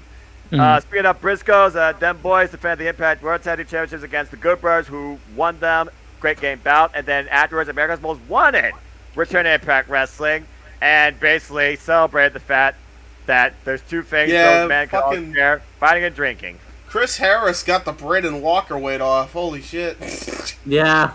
He looked pretty good. I'm surprised, man. Seeing Chris, I still can't believe I saw that. But And then James Storm, he was like, we're all gotta get a drink, and then everybody gets a drink, and then he gives Chris Harris a water, and I'm like, so that's why he slimmed out. Yeah, because he doesn't drink anymore. Yeah, there you go. But it was a nice homage, nice toast, the past, the present. One of the greatest tag teams of all time in Impact history, one of the greatest tag teams of all time, Ring of Honor, one of the greatest tag teams in Japan. That's pretty cool. And then the first ever Queen of the Mountain with Special Enforcer Mickie James as Deanna Purrazzo, Chelsea Green, the returning Mia Yim, you might formerly remember her as Jade, Jordan Grace and Tasha Steeles defending her Knockouts Gold, first ever Queen of the Mountain. After Deanna Purrazzo and Chelsea Green took a ladder fall from heaven straight for hell through two tables at ringside, courtesy of Mia Yim. That was such a brutal spot, legitimately. No because, kidding. Like, they literally were at the top of this fucking ladder. They both were, and Miriam's like, boss me. And the table was, like, very stiff when they went through it, and it looked like it sucked. Like, kudos to those women. Holy shit. Two of the all-time greats, former Knockouts champions in their own right, the Virtuosa and the Hot Mess.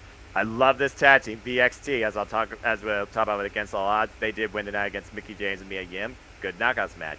Again, Impact Wrestling knows not only women's wrestling, but women's tag team wrestling. Respect and support the Knockouts division. Watch it if you haven't yet. And, of course, Jordan Grace became the Queen of the Mountain, first ever Queen of the Mountain, but also two-time Knockouts champion. Congrats to her. And Mickie James still hates Chelsea Green because she even stopped Chelsea Green at one point. She kind of pushed her boundaries as a 40 figure a bit further than, her title entitled her to, but I digress. And in the main event, that was an all-Canadian bout. It was Eric Young and Josh Alexander in a wild and had all the homages to AJ Styles, Samoa Joe, and Kurt Angle, just to name a few. And Josh Alexander retained the title and still proves why he is the Standard and the Iron Man, defending and honoring 20 years of legacy of Impact Wrestling. His Kurt Angle gear, holy shit, it suits him so well when he did that homage to Kurt. I mean, it helps the fact Ankle lock included. It helps the fact that, dude has a bald head too, and a beard. Oh, come on, James. It does help. I'm just saying, you gotta be honest. But, like, nah, I mean, he does wear the headpiece, so I'll give you that. He wore the Kurt Angle, like, gold, black, and blue attire, which is, like, the most iconic TNA look that Kurt ever had. He had he had elbow pads, one that had the TNA logo and one that had Impact 20 on the other. I love the shoes. Like, Josh Alexander is your babyface of the company, by far. I mean, this guy's on a roll. This just makes me think, man, imagine if Josh Alexander and Kurt Angle in his prime went at it. Fuck yeah, dude. Are you dream kidding match, me? Man. Dream match. That's a dream Josh match. Josh Alexander, though, has been on a roll, I think, since... it's nothing against the guy, but it's just the truth. Since Ethan Page left Impact. Like, Josh Alexander just went on himself. Yeah, he's just went on a fucking tear, dude. Absolute tear.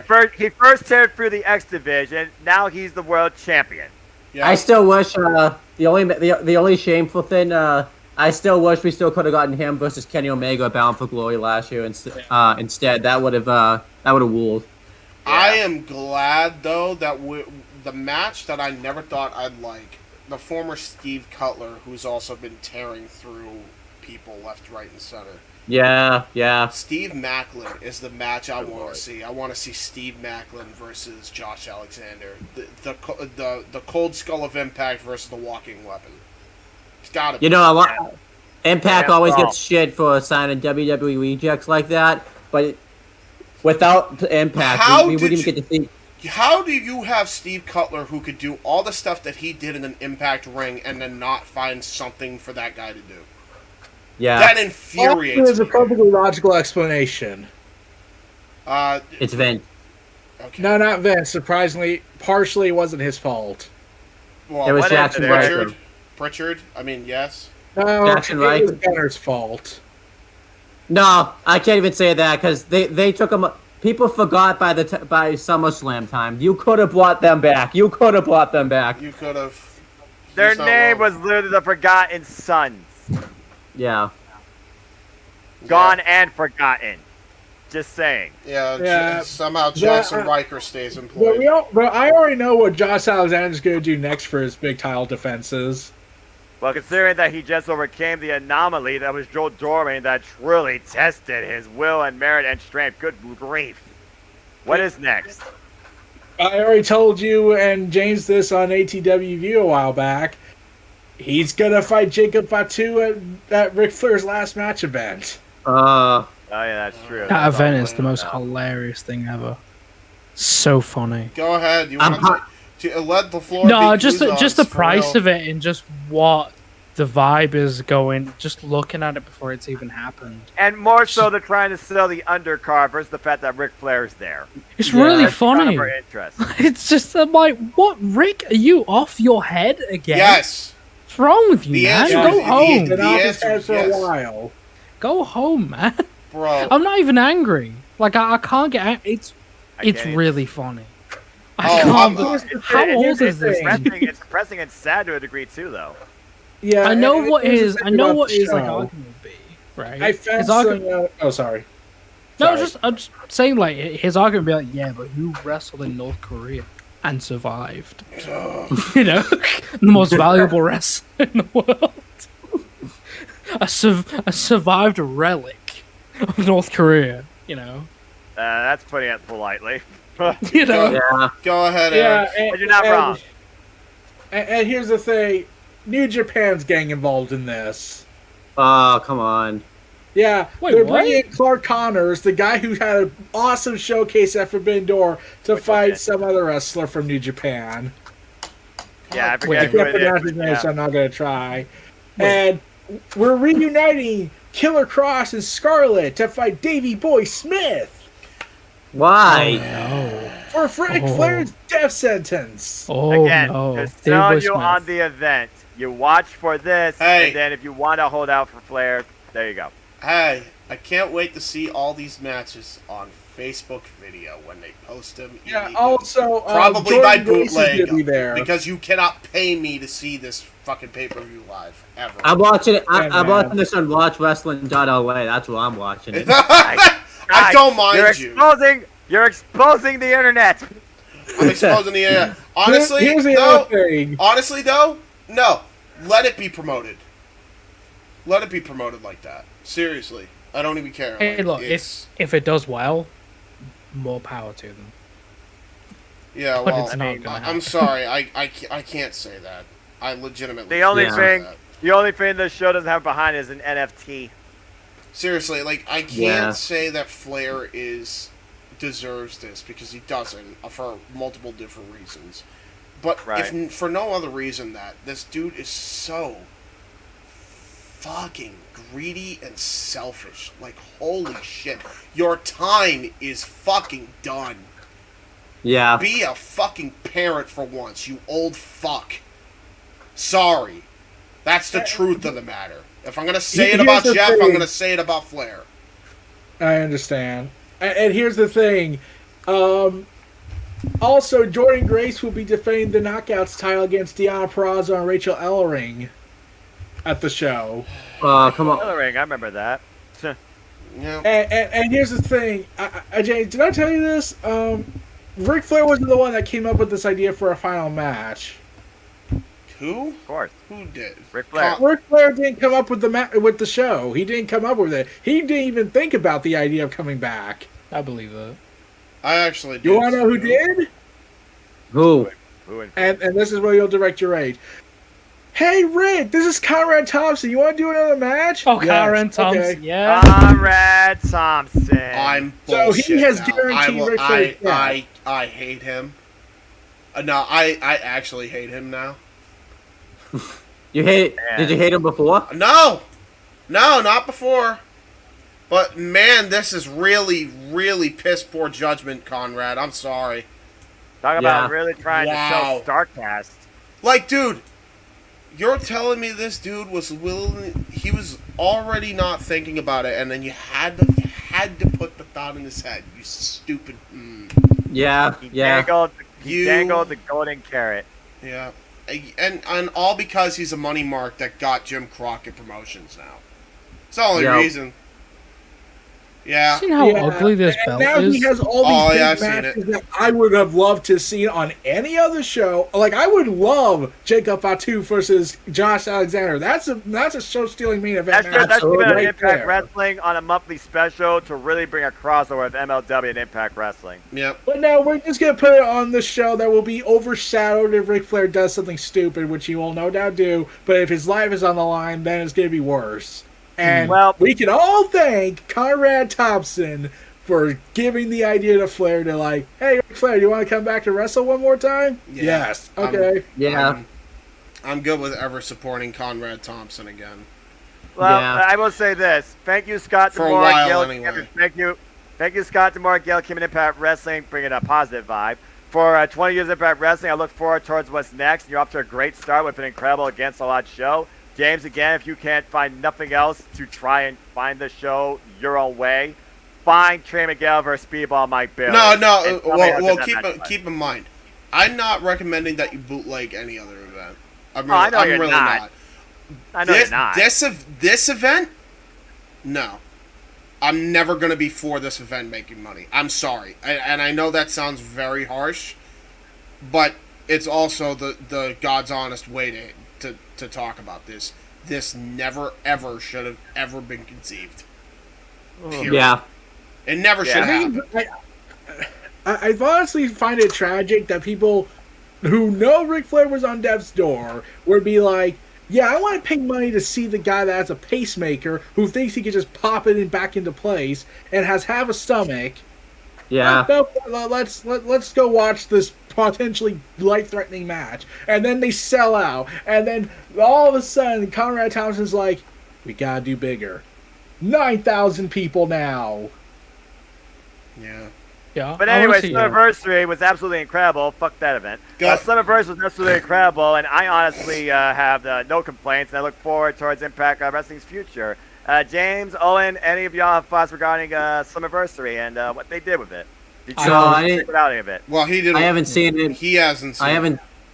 But it sounds like a fantastic show, and yeah, I think it's cool that Impact made it 20 years.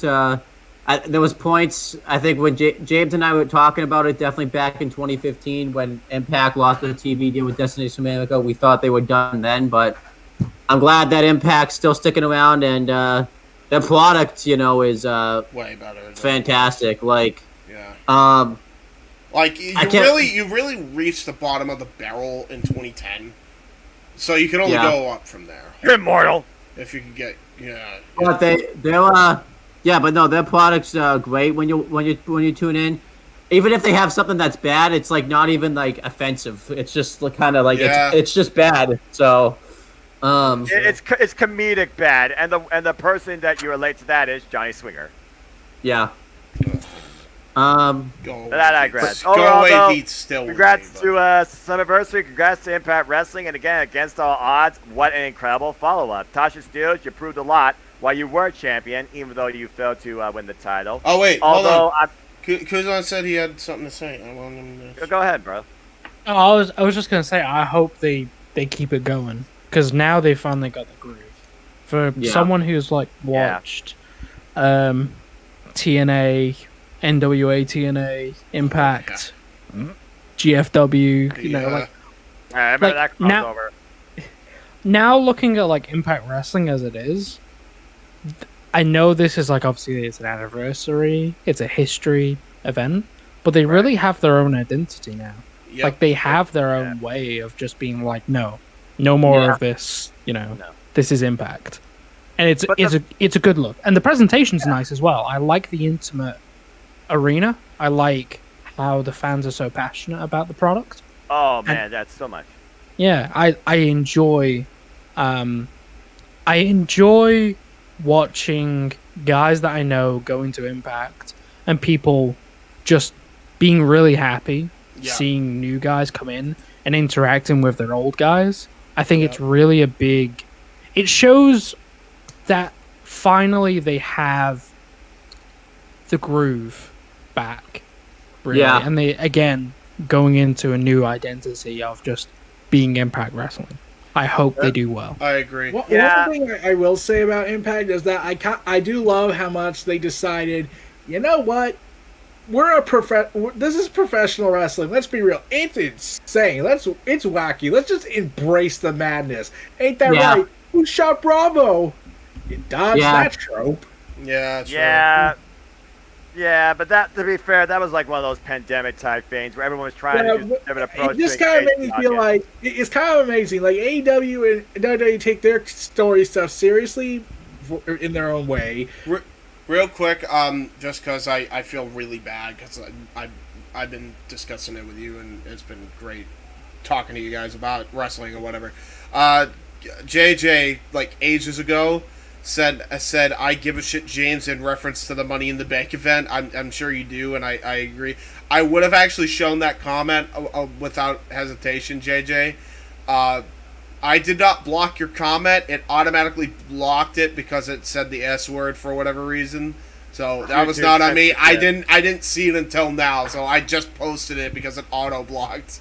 So my bad, JJ. If you're still watching this, I don't know if you are, but yeah. Appreciate you sticking with us if you are. And to the 4 viewers that are with us, talk.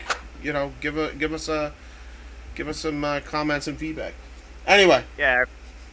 But and again, like Kuzon alluded to, literally, Impact Wrestling has always been, even at their worst, we could honestly say they always have been an alternative in the wrestling industry, and stars have been made inside it and have come through it. And where you see them now, male or female, and what they're doing, that's their own choice. But you know for a fact that a lot of them had heavy influence or some sort of influence for TNA or Impact. And right now, what Gail and Scott are doing is tremendous. I hope it continues for the long haul. It's crazy looking at wrestling now and looking at it compared to any other time. It's like the territories again. Yep, anyone can go anywhere. And honestly, it's healthy. It's healthy for the wrestling economy. Exactly, not like money-wise, not just money-wise, but just exposure, getting your name out there. Now, more than ever, you're able to get your name out there, and like Impact really has they help impact the wrestling economy. I was trying not to use Impact as a pun, but I feel that you just had to do it. And it was needed. And again, like you said, it's a shared wrestling universe. When you think about these up-and-coming little wrestling promotions, like I watch CCW, an all-women's promotion, Capital Championship Wrestling, led by Kylan King, Kayla Sparks. Renegade Twins have been involved in that. I look at Mission Pro, that's always been a standout all-women's promotion. Of course, really been, pushed forward for the likes of Thunder Rosa. James, you talk about DPW, I believe. Love DPW. Deadlock Pro? Yeah, Deadlock Pro. Dude, OVW, of course, awesome. they're still doing their thing. They have a network. MLW, too, is really good. Like, it really is good. Like, when I catch an episode, I'm always intrigued. There's just so much to be intrigued about and excited for when it comes to what the wrestling industry can offer you and who could show up and make a name for themselves too. It's a beautiful thing nowadays with how expanded the industry has become when it comes to opportunity and exposure and variety. Yeah. outside the W. 100%. And here's the thing. Here's the thing. I want WWE to join in on the fun, but they have their own. We're gonna have our heads shoved up so far up our new, you know what, Yeah. and be so arrogant. I want to see a Roman Reigns interact with a Kenny Omega, mostly because of ECW reasons. Paul Heyman and Cyrus the Virus would be awesome to see interact. Right. Yeah. You talk about the head shoved up so far up a hole. John Laurinaitis' head was shoved up a different hole, and we saw what that cost. Whoa. I think. Oh wait, there was something I wanted to mention. Wait, hold on, Kuzon, go ahead. I was just gonna say, I think WWE will allow other wrestlers from other companies to come into their area. They'll let them work in WWE. They won't allow their wrestlers to go out there.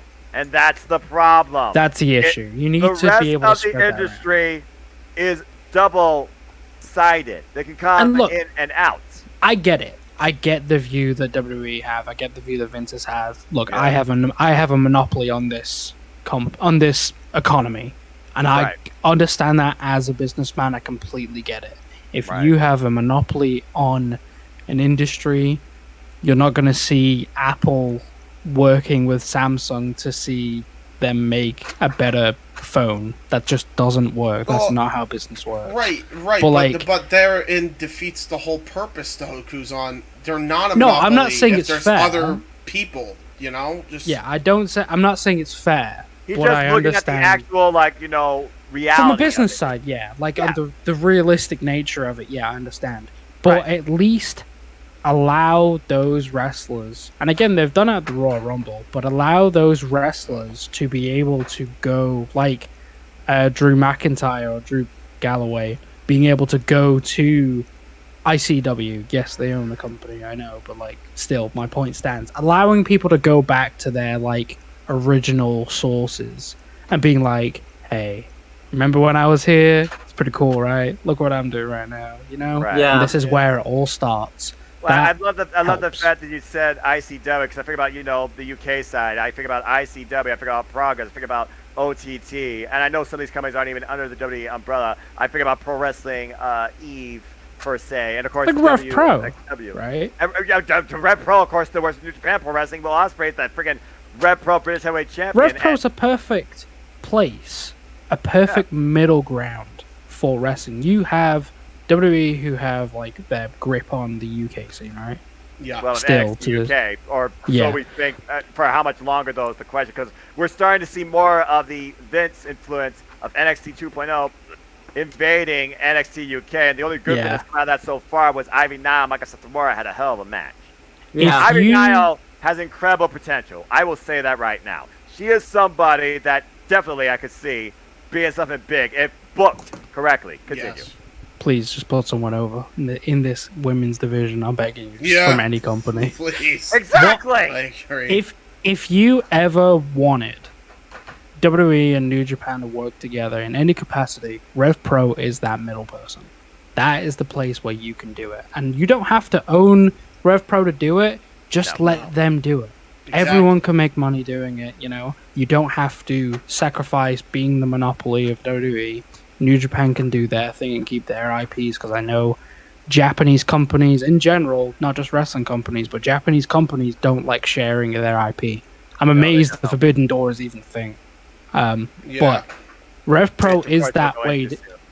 If you can have a middleman, which the indie companies are there to do, if you use independent promotions as middlemen for the bigger companies to use, that's how you get that collaboration working. And I feel like especially since, the recent years, Impact Wrestling has definitely been a strong example of that, especially with the Digital Media Championship, heavily involved in those other companies' showcasings. There's been countless exclusives for Impact Insiders, which I am one, that literally involve the Digital Media Championship being defended by Impact wrestlers against other wrestlers in other independent companies. Yep. Yeah, I hope Impact gets more stuff coming their way. I'm reminded when WWE had the NXT UK Championship at the time, and they were like, we don't have our promotion yet, so Pete Dunne just go out there and wrestle, and then he even fought Will Ospreay. Show this first. thing around to people. Make people know that this thing is important. Right. Yep. I remember that match between Pete Dunne and Ospreay too. That fucking match was awesome. The fact that it even really happened. absolutely great. is I incredible. remember a match was promoted. It was, I don't know if it ever happened. It was Austin Aries versus Pete Dunne, and it was cool because it was a WWE contracted wrestler facing an Impact contracted wrestler because Aries had just gone back to Impact at the time. It So doesn't was have really to be cool. full time, right? But like, No, yeah. you can have one shot situations, and Impact can make that work. Mm-hmm. I Yeah. feel As like well it's as having something their to own- come, But Yeah. but again, also when you figure about collaboration, you also gotta figure about monetization because at the end of the day, it all costs this. You don't Yeah. have to sacrifice your main people, though. You can always have No. your main people on the top. I'm gonna. And that was the main issue with exactly. TNA usually. Yes. If they don't make that mistake, they can carry on doing what they're doing. And Basically, what Impact Wrestling is doing right now, literally, it's not like there's It's just all a homegrown. single- It's impressive. And Yeah. there's not like a single person above all the rest per se, because anybody could challenge anything at any time. It's all kind of even playing field to a degree. It does. It makes me wonder if Impact will have their own crossover event with another homegrown deal like DPW, because I feel like they could. I really do. Well, They yeah. got a hell of a roster right now. It'd And be Andrew interesting. Everett and Rosemary It would. have been both involved in that. Yeah. So, I mean, Exactly. Oh, I would dude, not rule that out. That match that Rosemary had, I think it was the first DPW show. I forget It the was. woman's name, the Joshi woman's name involved, but Oh, holy damn. fuck, what a belter that was. That was such a great match. Joshi Pro needs more exposure in general. here. Yeah, and Deadlock Pro Wrestling is a perfect example to... You can blame one of the obviously the co-parents of that, like James Darnell, aka CM Pulse. Like he's a big mark for Japanese. Oh, wrestling. yeah. But I'm glad. I'm glad because he knows how to book it, He's too. that. He But really... he knows what goes into it. He's Ex- a genuine fan. legitimately, and Exactly. that's what you know what I feel like Tony Khan tried to book it, never could do it because he wasn't that big of a fan of it. He knew of it and he put it on a show. He didn't know the ins and outs like James does at all. Or Kenny Omega. Or I venture to guess that even Kenny doesn't. Not to the degree that James does, because whatever the hell knowledge he's taken from Joshi Pro Wrestling and put it on his show the way he does, bro, nobody's doing it like Darnell. And I'm not even saying that to kiss up to him because I did a freaking intro for the guy. Like, I'm being dead serious. Nobody... Okay, well, way to plug yourself, James. Yeah, cheap plug. The fact that I can talk about James Darnell as a legitimate entity in pro wrestling. Yeah. The guy's a YouTuber. Yeah. First and foremost, he started as a YouTuber. Bro, doing Let's Plays. Bro, I'm calling him James Darnell and completely forgot CM Pulse existed. And I So, used to call this guy CM Pulse on a daily. To bring it back to Impact, for DPW and Impact to do something, these are guys who have been supporting TNA from the very get-go. Yes. They still support it now. They watch through all their old stuff, looking at the comedy stuff, going, Yeah. "This is good. This comedy stuff is." Kurt Angle sitting in spandex, That was sunglasses, best getting tanned. retro review of anything I've ever heard, man. While it's eye rolling, yes, I know, but the fact that It they can happened. pick, the fact that they look at that and go, "This is good," And Yes, and they're having might not, fun It might with not be serious, but it's good. Yeah. It's good stuff. It's actually worthwhile content that engages an audience, per se. Even an audience that might not be uneducated to wrestling, they can still look and be like, this is funny. I'm curious what else this brings. You know? want to see Kurt Angle getting a suntan? My God. Like, who's God, Kurt Angle? Yeah. His Man title's suntan. getting What is he stolen. wearing? It's He's amazing. just not aware his Real dog is quick, stolen. to wrap up All this bow, I'm gonna read a Impact comment. I'm gonna wrap up this this idea and segue into our next topic because I think it would be a good segue with a comment from JJ. JJ's always supporting. We appreciate it, brother. He says, a quote from Clint Burton, who was Hawkeye in the Avengers, and straight from the movie here. The cube is a doorway, right? Doors open from both sides. That's a perfect segue to Forbidden Door if I've ever heard one. Owen. Yeah. Isn't that the truth? I want you to talk about it, man, because I'm pretty sure you haven't really talked that much in the podcast because we've been going back and forth. So I'm going to let you have the floor. You run this down if you want, man. You got this, Owen. You got this, So, yeah, Forbidden Door finally took place, and I think there was some worries of how the show was going to be because we had injuries that plagued the show, Ugh. and politics was getting in the way with certain talent not being able to be booked on the show, like Andrade El Idolo and the Lucha Bros because of the AAA contracts and all that type of stuff. So thanks, Cartel. a lot of people were wondering, was the show going to be successful? Because some of the New Japan talent weren't getting quite the reactions that I think everyone thought that they were going to get. I think the only one that got a big reaction was Jay White, but that's because he's been on Impact lately, so that I don't know if it was really a New Japan thing. I gotta say, I feel like, for example, based on where they were, Chicago, hardcore wrestling fans, the mecca of professional wrestling, everybody from New Japan to a degree got a decent action, but the people that got the biggest reactions was not just Jay White, it was definitely Okada and Suzuki. Oh, yeah. Well, when I said that, I was talking more so like the show's building up to Forbidden Door, not necessarily Forbidden Door itself. Fair enough, considering when those men actually came into play, and Jay White has been more the predominant example of New Japan Pro Wrestling to hype up that side for Forbidden Door, since it was literally hyped up by him and Adam Cole, so I'll give you that. Continue. And then we had Forbidden Door happen, and it was such a fantastic show. Pay-per-view of the year for me right now. Pay-per-view of the year for me by far. Yeah. Yeah. Kind of going through it. I don't want to talk about it too much because I feel like I don't want to diminish Spoke because I'll be talking about that a lot on there. So you're doing a great job with that, by the way. Thank you for keeping the spark alive. So yeah, to kind of run it down though. I really enjoyed the show. I think I liked how they had a lot of the New Japan talent and AEW talent both go over in the matches when neither company looked weak. I thought that was good. Yes. My favorite match of the night was Will Ospreay versus Orange Cassidy, just because I really didn't know who was going to go over in that match. Because James, I thought you were going to lose your voice at one point with the way you reacted. They were. Yeah. They were.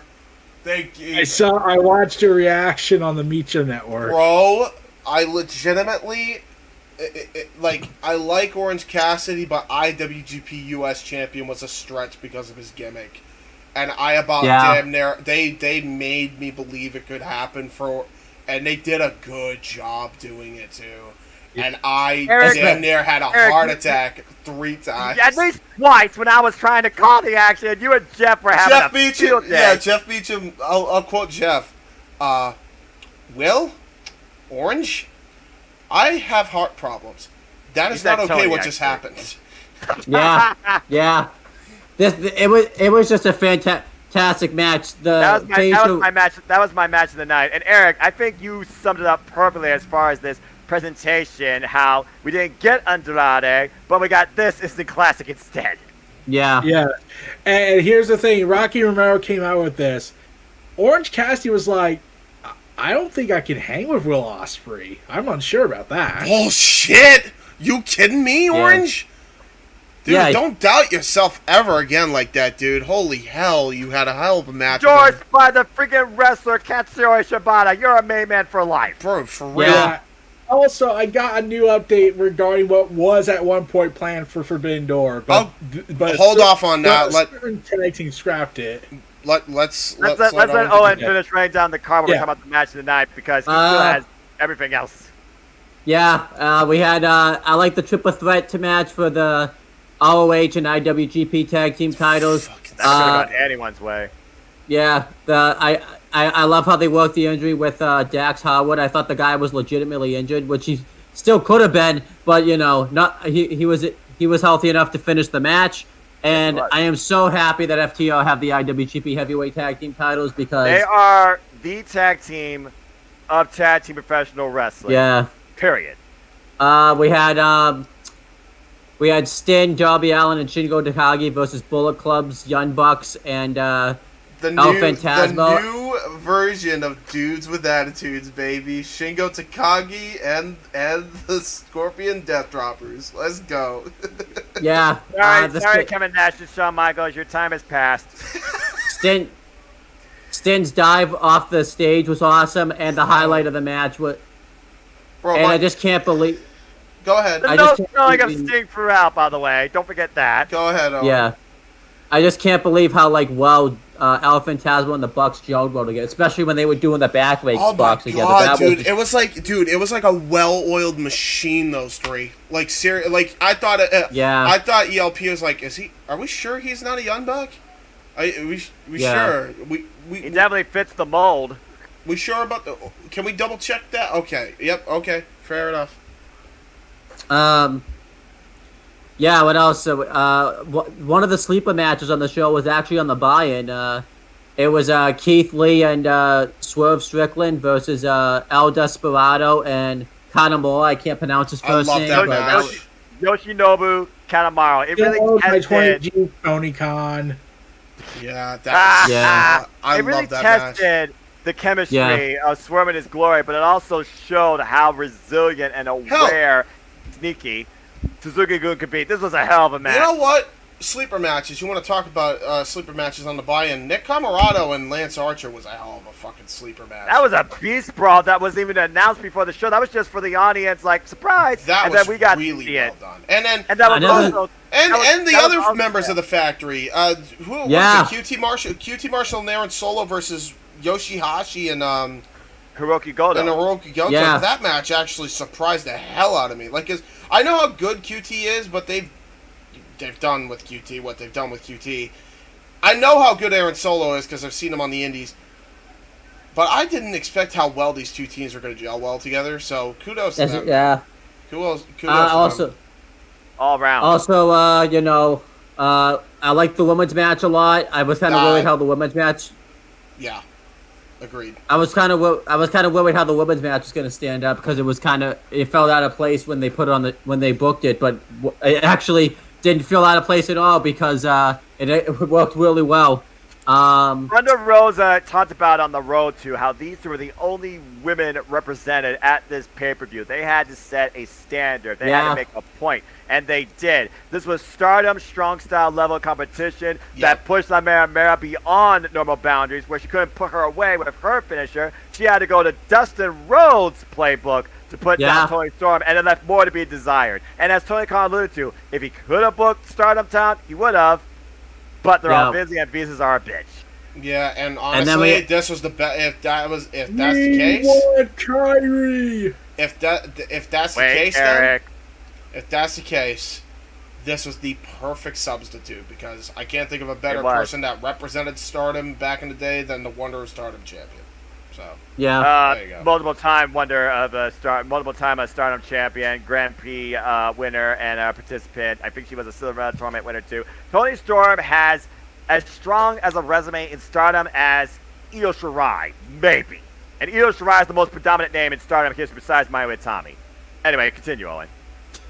The opener, Jericho, Minoru Suzuki, and Sammy Guevara versus Eddie Kingston, Wheeler Yuta, and Red Shoes' son. That was gold.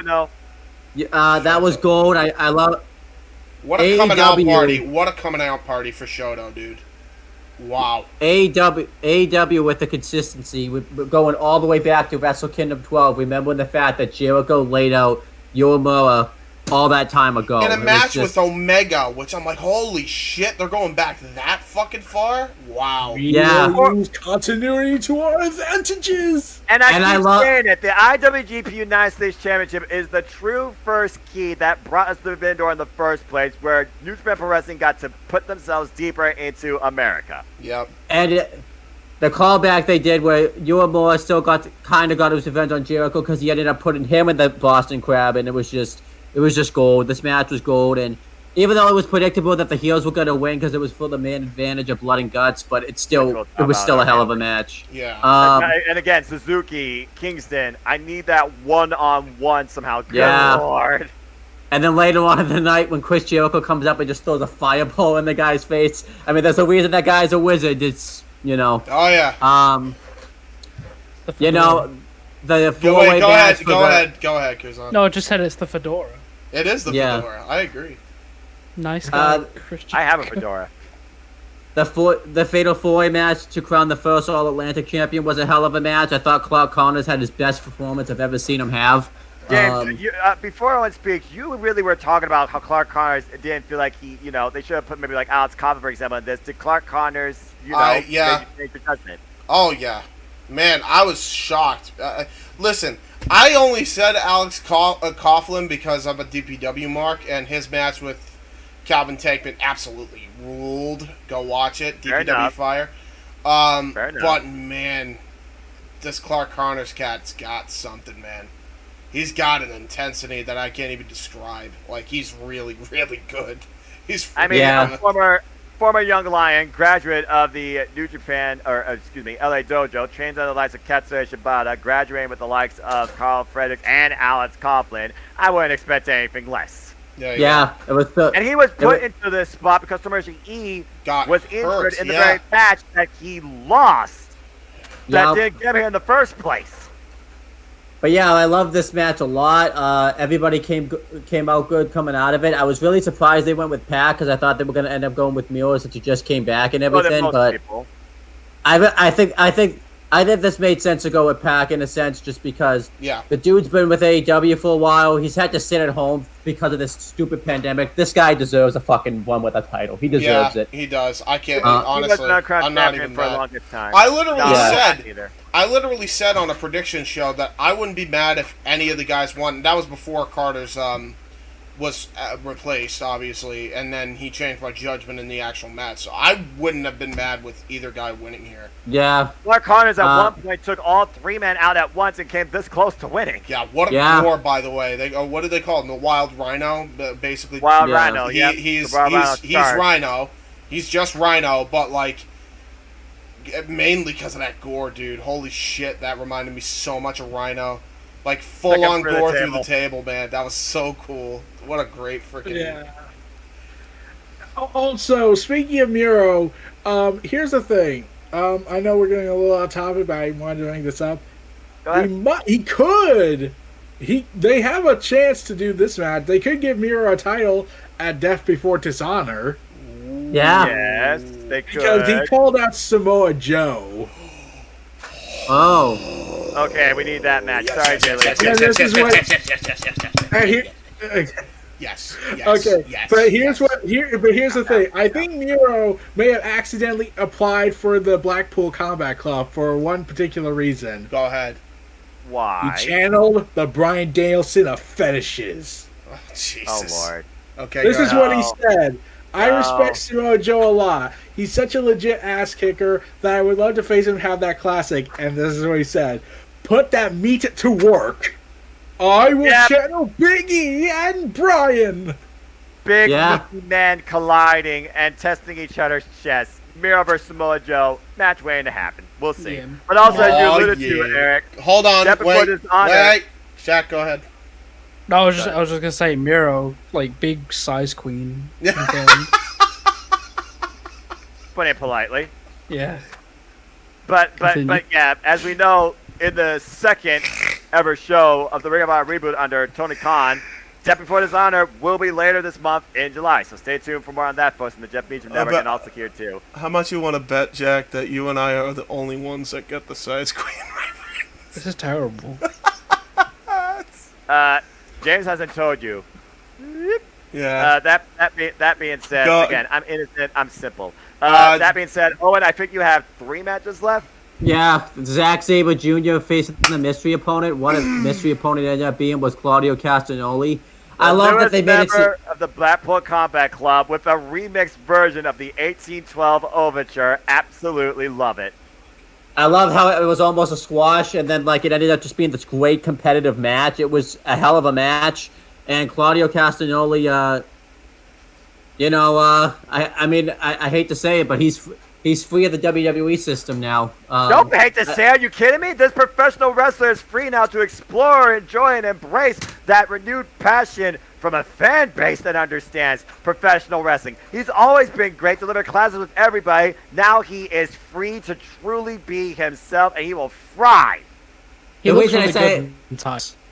Wait, go The ahead. reason I say go I hate- ahead, Kuzon. the re- Sorry, you cut out He- actually.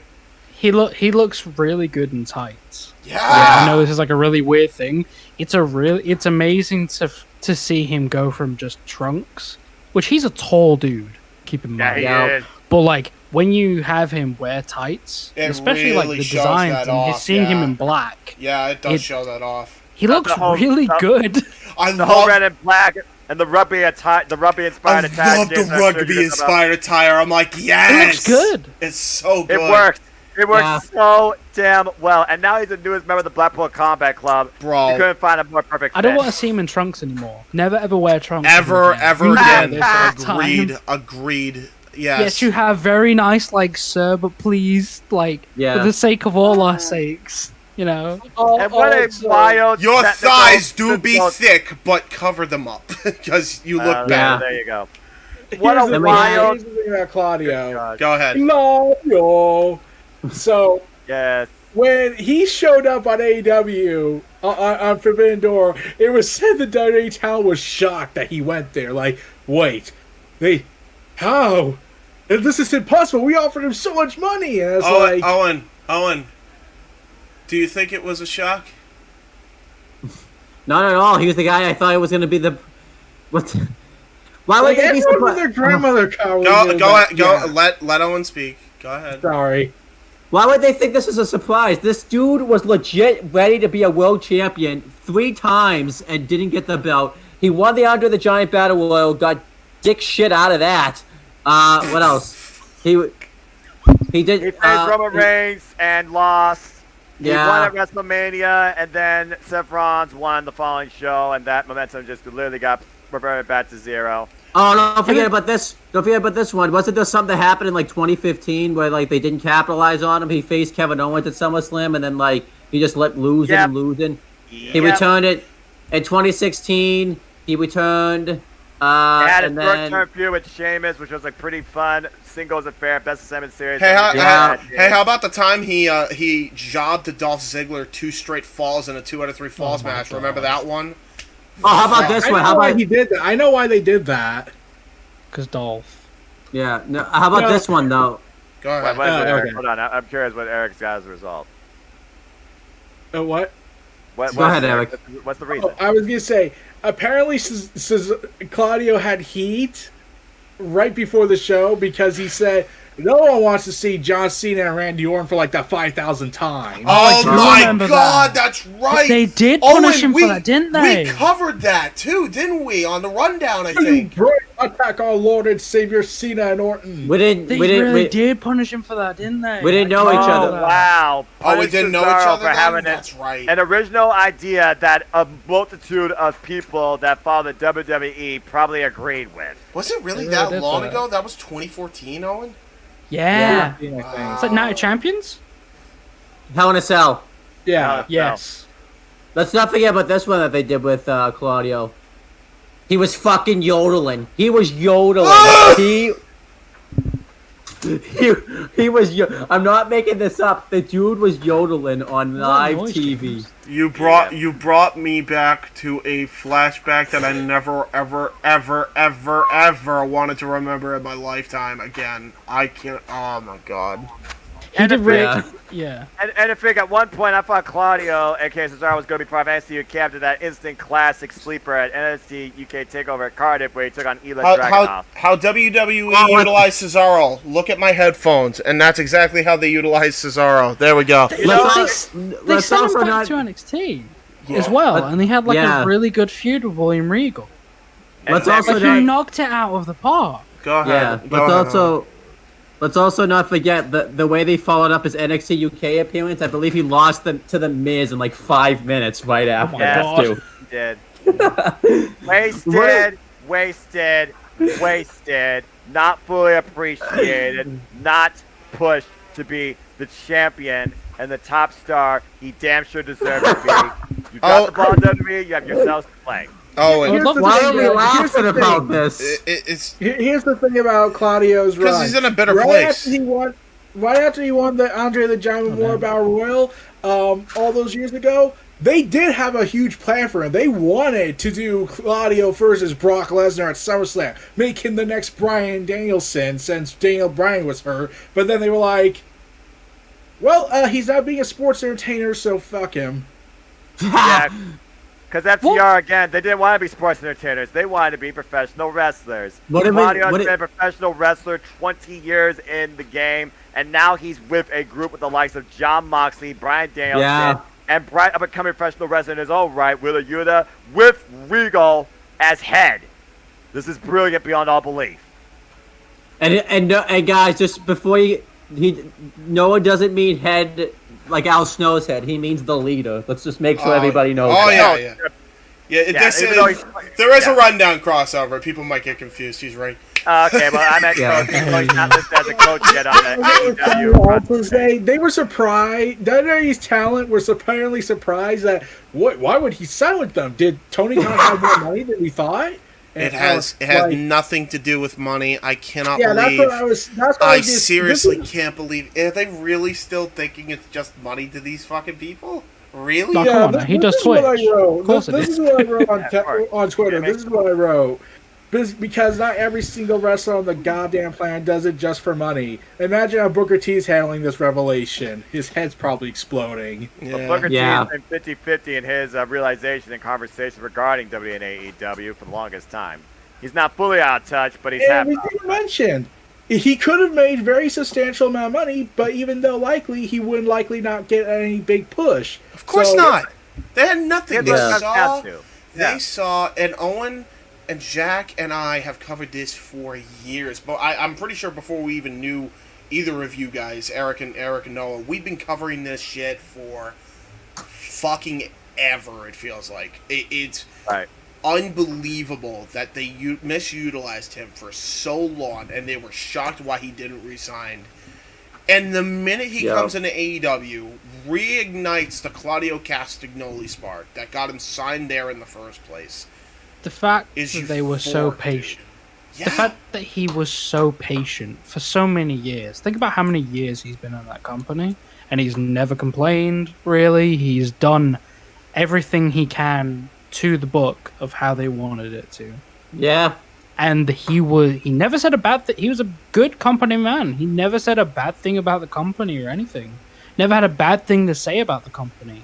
But as soon as he was he saw an opportunity to do better, he was like, all right. I think this isn't working anymore. I gotta do something. Yeah, I think it was this last push where he beat Seth at Mania, fought Roman for the belt, and didn't get the belt. I think that was the last straw. He was doing really well, during the Thunderdome era.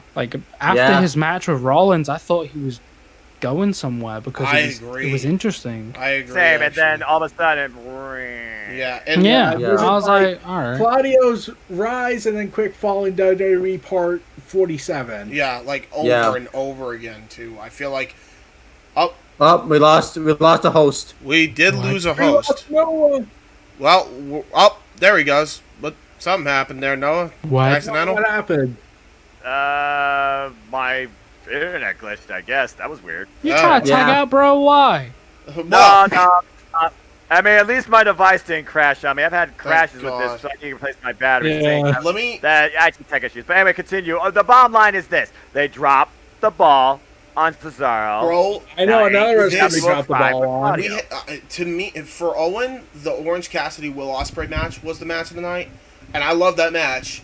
But to me, this was the match of the night. First off, Sabre Jr. and Claudio gel so fucking well together. Give me that match again in my lifetime, please. That's number one. Number two, Claudio, I've never seen him look more rejuvenated, more happy, more enthralled with being a pro wrestler, with being I'll even say it, sports entertainer. I've never seen him so happy, bro. He comes in and he's just the roar this dude gets. It's on levels of Punk and Danielson. 16,000 people in the United Center lost their when it was Claudio, dude. screamed when it was him. Like, that United Center blew the fuck up when he came through that tunnel. Unbelievable pop. So great. Yes. Seek this match out, if nothing else, to me. Because this was, Yeah. if you're a Cesaro fan, this is the match you're going to want to see. It's his match with Zack Sabre Jr. Him shaking hands with William Regal, like, in a very elegant way, is, like, the most charming thing I've ever seen. I think it's, like, one of the most wholesome things I've seen. Absolutely. I know it's not like him wrestling and doing, like, incredible moves, but, like, just him standing next to William Regal and just shaking his hand whilst having his arm around William Regal. Like, that's like... What a fucking... image in my head. That's like an image in my head. What that I never thought about. Seriously, what a fucking group, by the way, that we have, dude. Like, seriously. Yeah. This is the most prolific group right now in professional wrestling, in my opinion, that can define the future of this business. Bro, Danielson, Yuta, Claudio, Moxley. Yeah. Like, this group Claudio. rules. And Regal's influence. Yeah. Go ahead.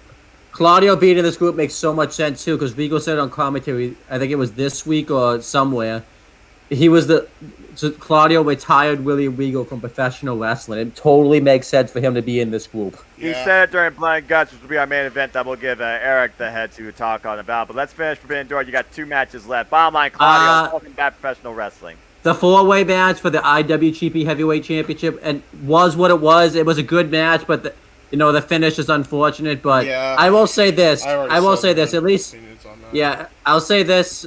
At least AEW has learned a lesson to end a match when somebody's hurt. We've seen a lot of occasions where they should have ended a match where Matt Hardy, John Silver in that fatal 4-way tag match that the Young Bucks won to get the title match, and you could make the argument the Lance Archer match with him and Eddie Kingston. I mean, they ended that pretty quickly, though. In fairness, they ended that pretty quickly. Yeah, that was pretty quickly. Well, again, it wasn't the first time we had this situation. Again, the most scary situation was back at All Out. Was it 2020? Where somebody got Matt Hardy near the killed each other on concrete. That was bad. Yeah. You can even make the argument. I believe there was another Sammy Guevara Matt Hardy match where Sammy got hurt really bad, and that should have ended too. Yeah, it was I think it might have been their cinematic match, actually. Now that I think about it. No, I think it was the tables match they had on. You're right. Yeah, you're right. It was the tables. Yeah, they killed each other. I don't know what it is. But and didn't Sammy throw an actual real chair at Matt Hardy? That was a complete real In fairness to AEW, though, and in fairness to Sammy at least, not so much AEW, because why do you only have one fake chair? That was a complete freak accident. But yeah, we're going off the weeds again. But going back to this 4-way dance, it had so much potential, as James alluded to. It just got called off because, again, Adam Cole, he was beyond the point of recovery that he couldn't even kick out of what Clue was supposed to be. And Okada was on the outside because he suffered a concussion too, so they just need. Well, he got rocked in the head multiple times, and one of those shots must have hit him just in that right spot, or wrong spot in this case. Because you could tell we weren't even anywhere near close to done to the match, because we still had yet to see the Rainmaker, we still had yet to see the Last Shot, and Panama Sunrise, we still had yet to see the Buckshot. We did. Go ahead, Jack. I find the interview with Jay White and what do they call it? They call it like the post-show like scrum, post-media scrum. Yes. The interview with Jay White, like that was really interesting. I don't know, like I think I got worked, but like there's it was a weird situation. It is. There was so much weird. There was like so much weird, and you could tell like. And Tony looked stressed. Like I've never. He looked scared. No, I'm not even gonna. Let's get to the main event. By the way, was awesome as well, Owen. If you want to talk about that, because I want to talk about. Before we go to break. I thought the main event was awesome. I loved John Moxley versus Tanahashi. I liked how we got to see Moxley wrestle a different style. Them putting up the fact that just, Moxley's taking Tanahashi out of his comfort zone. And And eventually, Tanahashi had to fight kind of out of his comfort zone to even get any advantage on John Moxley. Moxley winning the belt obviously makes sense. He's finally completed his goal to go after all the top guys in New Japan Pro Wrestling, and now he's Not all the top guys. Not yet. Yeah. But saying. now we're gonna have at some point John Moxley, if he's still champ by then, versus CM Punk to unify the championships. John Moxley is now the first ever two-time AEW World Champion, and I think this is awesome. So this is so good. And as we learned, he's already got his first challenger before CM Punk, thanks to a callback brought forward from World War III, their WCW trademark, after we saw World Rampage, Brody King. yeah. First time ever. We'll get to that Oh, for but sure. there is one more thing. It's what happened after Hiroshi Tanahashi and Moxley. The Jericho Appreciation Society decides to wreck the event with entertainment. And then, this is the part where I was like, man, I'm going to love it when he becomes world champion. Eddie Kingston's interaction with Claudio. Yeah. Oh my god, yeah. Wow. The history between those two back in the independent scene. Oh god, I was like, oh god, give me this match, dude. They're gonna capitalize on this. They're gonna capitalize on this. Mark my It's words. gonna be so good, and because I love a feud where both guys are gonna come out on the better end of it because they're just way too good for each other for it not to happen. Kingston and Claudio are the personification of that. First off, there's real life issues between the two of them. They can play off that so well, so good. Number two, they're great freaking workers. One's fighting from an underdog style, the other one's a freaking juggernaut of a human being. Like this, that alone is like great. You got that guy who's basically an underdog getting his, basically patronized by this Swiss Superman type. This is so good. Like the story writes itself, man. I'm so looking forward to this feud. Like, God, me too. Yes. God, please don't injure them. Please. Yeah, but if they do the match, want to know what I'm expecting to happen? Go ahead. What? I'm expecting Claudio to really get under Eddie Kingston's skin by doing this. And what did the other place see you as? Just a mere teacher to be yelled at. We saw Eddie Kingston already call out Jericho with the whole fact about sports entertainment, and literally they were a block away from WWE home turf. So and that literally led to long-term story time right there. It led to the Jericho Society forming and the sports entertainment gimmick being really played into Jericho's readaptation of his character. So again, sky's the limit. But bottom line, Forbidden Door, Pay of the Year, and hopefully an annual standard to come that will expand from here and welcome more in. I hope to see Stardom and Impact and DDP Pro and more Joshi Pro Wrestling showcase next year, to say the least. And I hope more Ring of Honor representation too, other than just a tag title match. Like, definitely got to have more Ring of Honor in there as well, I think. Yeah, definitely. I was going to say this. Apparently, there was a different plan for the tag team titles for IWGP. Ooh, go for it. Originally, Gato wanted the Young Bucks to win the win the tag titles, so they can fight FTR with both teams having 2 titles each. But the Young Bucks were like, "Nah, we kind of like it if FTR has them. That makes more sense for them." Because again, these guys are not in the business for themselves. Yeah, that's really cool by the Young Bucks. Yeah, you know what though, I hope, and I recommended this booking idea, and I'm a booker at heart. That's just what I am. Yes, you are.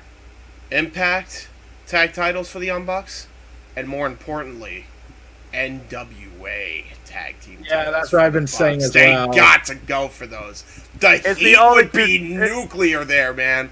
And it's also, at this point, the biggest sets of remaining tag team championships that FTR has yet to get to become the, infinite star-rated tag team of all time. And by the way, if NWA is getting politics blocking their freaking mindset, hey, get rid of Aldis or get rid of Corgan. Might solve your problems. Just saying. Sorry, not sorry. I say get rid of Corgan more so. We'll talk about Corgan on another episode because this is already long enough as it is, and we still have to go to another break. But I'm going to close out this topic before we go on to break with a comment from JJ again. It literally is a one long comment, and he says, they legit need to have an episode of Rampage with Claudio doing the same spin and the feed cutting off because time expired on the broadcast.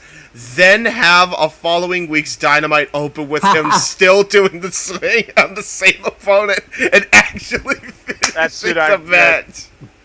That's too darn good, like CM Punk just remaining asleep in the middle of the ring. That's too darn good. The problem is, though... go ahead. I love AEW, man. Go ahead, Owen. They could do it on Dynamite since this taped the same day. They could just have Dynamite and like that Rampage. You're right. It's more practical that way.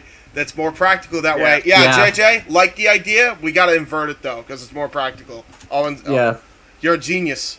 You're a genius, Owen. I hope now I see that when I go see AEW Dynamite and Rampage in Cleveland. All right. So we are around the 2-hour, 30-minute mark, close to it. And when we come back, we're going to cover Blood and Guts, and we're going to cover Royal Rampage. Those will be our final 2 topics for tonight. We will be right back. Again, don't close that window. We got one more break on tap. A table from hell with the Psycho Asylum. An Iron Man match of factorial proportions. Man. In this fight, I will melt you down to slag. Versus machine. I calculate a 0.85% chance that you will win in your current condition. All metal mayhem. Calling Horizon. When you throw me into the wolves, I will return leading the pack. Vera McGarden. And I'll do anything to be the warrior on top. For the Athena title. Best friends turned bitter rivals. Johnny Star. Don't get in the way of the star or you'll get burned. James, the Archangel. I'm the real star of this brand. For the international title. The Outsider, Mark Young. The Executioner, Michael X. For the WYW World Heavyweight title. 2 out of 3 fall. Inside. In a hell in a cell. WYW Immortal. Now available on YouTube.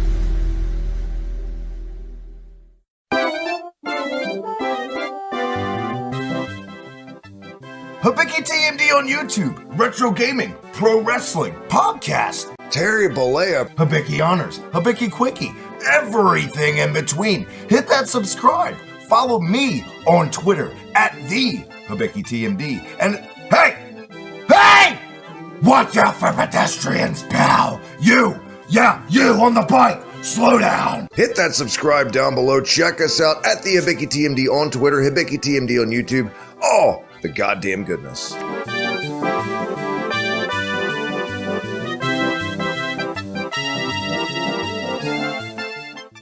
If you like the content that you saw today, make sure you check out For the Win Productions and subscribe to the affiliates of this conglomerate. A Simple Man Studios, Insanity Works Studios, Genelle's Beauty Slam, J. Hebert Studios, Wrestling Fortune 44 Incorporated, Owen the Talkinator Studios, and of course, Weymouth Youth Wrestling. All in the J. Hebert Side 95 modules. Subscribe today. We shall pluggeth. Plug. Here we go, folks. There's been a lot of talk. It's time for our main event. I went to the wrong graphic, by the way. Damn it. I was so close to being perfect tonight. Oh. No, what are you, Mark? Are you going to be the Mark Henry other one down? It's time for the main event. Look, I watch Rampage and Dynamite every week, and you know what that means. I am All Elite, so maybe I am that. At the end of the day, I'm a simple man and a lifelong fan of professional wrestling. I've been All Elite since day 0. And all we have left is AEW, and what a week it's been since the fallout, literally this week, for All Elite Wrestling, because we got the second ever Blood and Guts! And I leave that now to Eric to take to the floor and explain and demonstrate. Yeah. Violence personified! Yeah. Perfect title. Yeah. Oh, and also Sally Santana got hurt. Yes. Yeah. Unfortunate circumstance. Yeah. Why is everyone getting hurt? I will say this. We can all say this now. Blood and Guts is a clear pop for AEW's ratings. 1 million! Fuck yeah! Let's go! Let's go! Professional wrestling. Congratulations. I mean, love it. hold on. Gotta put this in perspective. We know that the Nielsen rating doesn't matter, but when they do break 1 million on Nielsen, it does good. So good. Okay, continue, Eric. Also, here's the thing: Brian Alvarez even had to mute his tweet because he knew you're gonna get the goalpost shifters. Oh Lord, here we go. Yeah, of course. But I do recall one thing he did that was mentioned about the demo rating. It was reportedly insane. Like, it was the top programming throughout the show. Nice. That's fair. Considering this Blood and Guts match was half of the show. Yeah. Yeah, it was 0.36 in the demo. Impressive. Nice. I love hearing how professional wrestling is being acknowledged and is thriving when it comes to actual attention. Because you want the industry to grow. You want it to be noticed. And continue. Also, I'm going to just say that Eddie Kingston was the highlight of the show. Yeah. I'm not surprised. Like when he came out, I was like, oh god, he's going to do something insane. And then he's just like whacking away all the JAS members with the kendo stick like they're flies. Yeah. Throwing Sammy Guevara off the cage through the table. They fixed the mistake they made last time. Big time. Yeah, big time. I put out the tweet. This was above and beyond in strides what the first Blood and Guts was. Oh, no Top doubt. bottom. And by the way, the undercard for this event, brought up. real quick before you bring that up, undercard was pretty decent too as well. This undercard was way better than the first one. So all in all, this Blood and Guts was like leagues above. By the way, real quick, before we even say anything, we have to mention this. Danhausen getting FTR in their corner. First off, I never thought I wanted to see it until they did it. What the hell? Do more of that, please, number one. Number two, holy shit, does FTR look so good with all that gold on their shoulders and their waist, dude. It's so fucking based. I love it, dude. Don't worry, they'll have shit. more soon in August. You better goddamn believe it. But I will mention this. Luchasaurus being controlled by Palpatine Christian. Oh my god, it's so good. He's got, dude, Turtleneck Christian Cage is the best Christian Cage. I'm sick of people sleeping on this. Yeah, I am too, Kuzon. I'm with you. Honestly, like I've loved Christian Cage like from when I was a kid, and like I've loved Christian and I've loved Edge for like 2 totally different reasons, and like to be able to finally see him, like even though like I'm 24 years old now, and being able to see Christian like do this great psychology, just messing with people's heads, and like some of the stuff he's saying is like really it's incredibly it's so bad. Yeah, he now works everyone and makes it extremely personal with Jungle Boy and his family. Attach his mother, attach his best friend, the only thing he has to attach is his woman. And then he gets his fucking dinosaur and turns him to the dark side. Bro, I was so ready for heel Luchasaurus. I didn't know how badly I wanted it until he came out in all black. And then it's just a snare trap with a nerve hold. So fucking awesome. Wow. Poor Serpentico, man. He was so scared. Poor Serpentico, man. They did him dirty. Poor guy. Here's something ironic about Luchasaurus being indoctrinated by Christian Cage. What is it? Remember, before he was Luchasaurus, he was originally going to be indoctrinated by Bray Wyatt. Yeah. That's true. Real quick, but here's the thing I wanted to mention about Blood and Guts about Eddie Kingston's big moment at the top. Go ahead. He's been publicly saying this. I am afraid of heights. Yeah. So I'm gonna go up there because my hatred for Jericho's that deep. Bro. Yeah. Dude, I've never seen like, and for the record, before we get into anything, I just want to read this comment.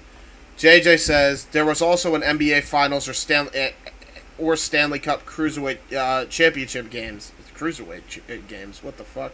Championship games being played because they were decided, rather. Will they maintain it next week is a real question.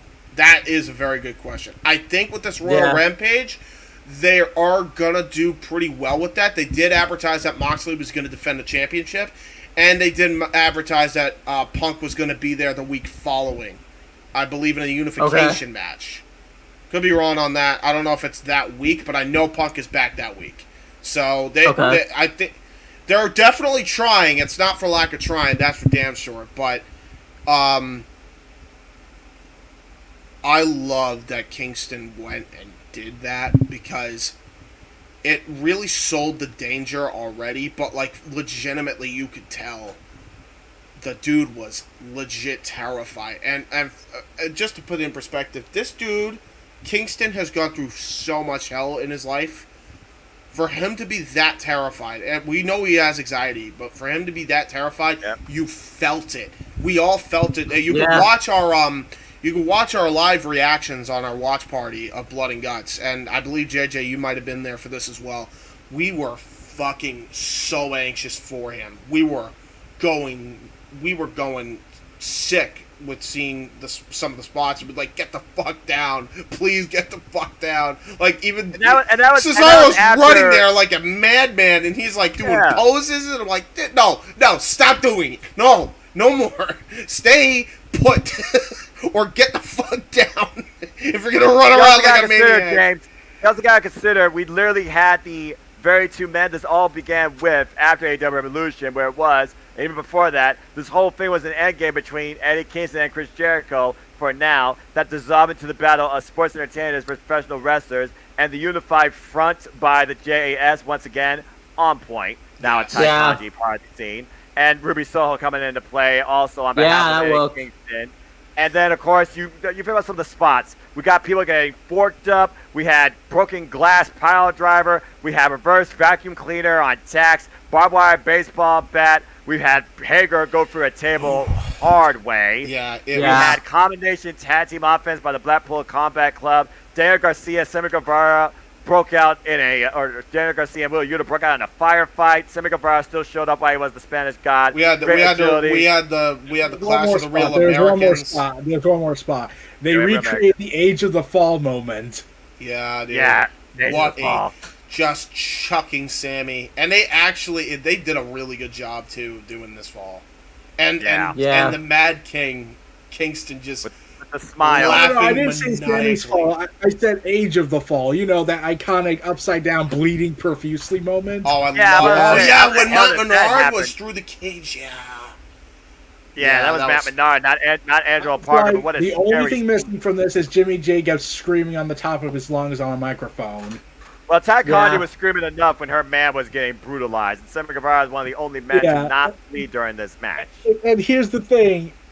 How it ended, Eddie Kingston is not satisfied now. Yeah, so there's reasons to continue the feud. It leaves more to be desired between Chris Jericho and Eddie Kingston, but for now, Eddie Kingston can take pride in the moment because he was the one being hoisted up and praised in victory. And it looked like for now, and he's still Claudio had buried the hatchet. For now, but it's not over yet. No, Kingston's still pissed. And the Mad King, don't forget. And that's what I love. I love that he's mad that he didn't get his moment in the sun. He wanted to be the one to tap out Jericho because he's done it before, and Claudio stole that moment from him. Absolutely love this storytelling going forward, and I cannot wait for their match. Whatever show you can do it. You can do it at Death Before Dishonor. You can do it at All Out. You can do it wherever. I don't matter to me. Just book the match. Book all the matches. Book all the pay-per-views. I'm good. I'm for it. Guys, here's the thing. You do realize it's going to happen. We're going to get the Anakin Skywalker versus Obi-Wan Kenobi moment with Eddie Kingston and Moxley, where Eddie Kingston going to say, if you're not with me, then you're my enemy.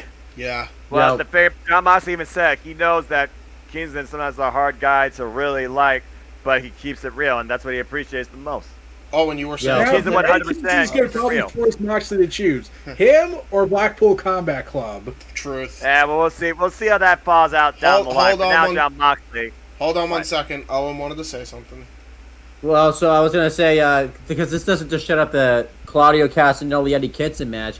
This gives reason for the Chris Jericho Eddie Kingston feud to continue because Eddie Kingston didn't get to humiliate Jericho. So I said that. Yeah, earlier. he did say. And He did say that. Yeah. And also, you got a sub-10 feud now. It looks like Ty Conti will finally see a wrestle more because now it's starting to be feuded with Ruby Soho. I'm ready for that match. That match is gonna rule. There's a lot. I think people forgot that Ty Conti can actually wrestle. Bro, if you want a match that personifies professional wrestling, this Blood and Guts match literally had all of it. Yeah. Literally, there was some Eric talked about this it was JJ on an open mic night who's in the chat right now who also said hopefully Dax doesn't injure his shoulder trying to carry all that gold on his shoulders, no doubt. But yeah, JJ also said on open mic night that AEW is kind of like a wrestling buffet, different strokes for different folks. I could be wrong. Yep. I swear I thought I heard him say that. But this match... You're right. He said that. Absolutely the buffet here. Like, there was everything in this Blood and Guts. Absolutely everything. You want pro wrestling? Watch this match. This is must-see television. I stand by it. The best TV match this year for AEW. No doubt. Zero doubt. And even with the injury to Santana. Because the funny thing is, as sucky as it is, added to the danger of this match. It really did. Yeah. So, this ain't for the faint of heart. Now, get well soon, Santana, and not only not only from a physical standpoint, but please get better from a mental standpoint, as you were saying, Owen. I was gonna say, please come back, don't go. Yeah. Stay. After this, patch things up. Yeah, patch things up with Ortiz, because I have a feeling he's gonna end up in WWE, and he's gonna be like what Walter is now. He's gonna be like what I don't know if that would be the first place he'd go. I don't think we have to worry about that. I don't even think they take him. No. We'll see. If they don't take Kingston, they're not going to take Santana. There's no way. Yeah. They didn't want Kingston. They wanted him to be a teacher. Remember that? Right. So I mean, and I was that like, picture is cursed of him in right. That's horrible. It's so weird. I agree wholeheartely, Jack. Holy shit, it's so fucked. It's like, nah, this ain't the one. Chief. Yeah, I just had a thought. What? Okay, remember how? Okay, Tony Khan revealed that WWE contacted them to do the videos for John Cena, and Tony Khan was like, "Okay, good. I'm the good Samaritan. I will be the bigger man in this. I will be the bigger man." Exactly. You want to know what I'm hoping Tony Khan actually does? Go ahead. What? I'm hoping he calls Vince saying, "Hey, Vince, can I have one favor, though, from you?" And then we don't know what it is yet. He says he's going to wait for a surprise on podcast, and then Claudio comes out, and he shows the picture of Eddie Kingston in the WWE outfit. Yeah. As a teacher. That's during a feud. Crazy. Imagine what Eddie Kingston would do. Bro. You lose the shit. I mean, it's simple as that. I would love it. But I'm ready for it. But yeah, again, Blood and Guts, absolutely freaking phenomenal show to bomb, and the match itself, that's professional wrestling, damn it. No doubt. And real quick, before we get on to Royal Rampage, I think we do want to talk about this, but Jack, you and I wanted to talk about how stressed Tony Khan looked after that Pros Media scrum, because, man, I don't think I've ever seen this man as stressed as I saw him after that. Like, he looked like he wanted to cry when he was like he was legit hugging people, I feel like, for comfort, because I think he went through a lot of crazy shit. When him and Claudio. Well, yeah. And Claudio was like, Claudio is like natural to him. He was like embracing it and whatnot, but like, he's like, hey, how's it going? You know, but like, there were other people that were weirded out by it, but I think it was like he was trying to get some sort of comfort. I think I've never seen Tony this stressed, and that says a lot, because you would think he'd be stressed in like Revolution, but he wasn't. He wasn't stressed during any other pay-per-view but this one, and that says a lot. The one you would think he'd really be stressed at is that Double or Nothing, because that was because of the MJF situation that went down. If it's real, anyways. He was asked about it also during the post-media scrum, and he refused to, answer on it again. Yeah, as he should. That's hilarious. Keep the work going, brother. Keep it going. You're doing great. I love it. I love it. I love it. I love it. Here's the thing. When Tony Khan did the hugs things, Dutch Mantel and Vince Russo were like, "Why are you doing this? Vince McMahon would never do this." And I was like, he has hugged people. It's just he's a two-faced. Liz, he's a two-faced bitch, but yeah, he's hugged people. I don't know what you people are talking about. He's never done this. Here's the thing. Here's what Vince Russo said. Hugs, not drugs. Yeah. Here's what Vince Russo said about Tony Khan hugging Claudio. You want to know what he said? And when I heard this, I was like, I feel sorry for her. Go ahead. You want to know what he said? Go ahead. Bro, what are we doing here? I don't even hug my wife like that. Stop it. Stop it. Is he crying? I did read that. Don't hug your wife with love and affection. What the fuck? Like I told you all, Vince is about one thing and one thing. No, Vince Russo. No, not Vince McMahon. Russo. What the fuck? What did you just say? Wait. Look, here's what Vince Russo wrote. Oh my God. You don't hug your wife, bro? Are you okay? Fucked up. No, that's pretty fucked up, man. Yeah. That's It's like, I feel sorry for your wife if you do not hug her like Tony Khan hugs his wrestlers. Yeah, I think we also give we should all go give Vince Russo's wife a hug after that. Poor woman, so man. Sorry for the woman that married him. That's be the closest to affection she'll probably ever have gotten in the last 20 years because he's a man. I mean, not a real man, that's for damn sure. Anyway, and here's the thing. I said this. I would much rather have a geeky boss than a ruthless two-faced one. And yeah, I'll admit, the hug was awkward, but it shows he loves this wrestling business. He loves the passion. He's passionate about this, and like you said, the stress factor might have contributed to that. Like he just needed something, a source of comfort. Would you rather have the man who would two-face his wrestlers and backstab them, or would you have a guy who's clearly overcoming with emotion? Yeah. I think the end speaks for itself. All right, let's wrap this thing up, boys, because we're definitely hitting the threshold as we move on to what literally just happened. Well, before you do that, because I want Kuzon to give his thoughts on Tony being stressed, I'm going to read a comment from JJ himself. It's always stressful when you work with someone else, BW in this case. Always conflicting egos and ideas about what direction things should go. He was probably just glad it was finally over, which that doesn't bode well for this being a continued thing down the road, honestly. Well, again, also, James, it was the most stressful thing, considering everything else got ahead of him and all this other crap, then Twitter, blah, blah, blah, blah. And all the injuries, So I feel like if they do it again, it'd be less stressful unless the Forbidden Doors are cursed. Well, and like I said, Casey said it on the Daily Slam. You know, it was the best of the pro wrestling world, and that's the truth, honestly. Kuzon, your thoughts on Tony being as stressed as he was?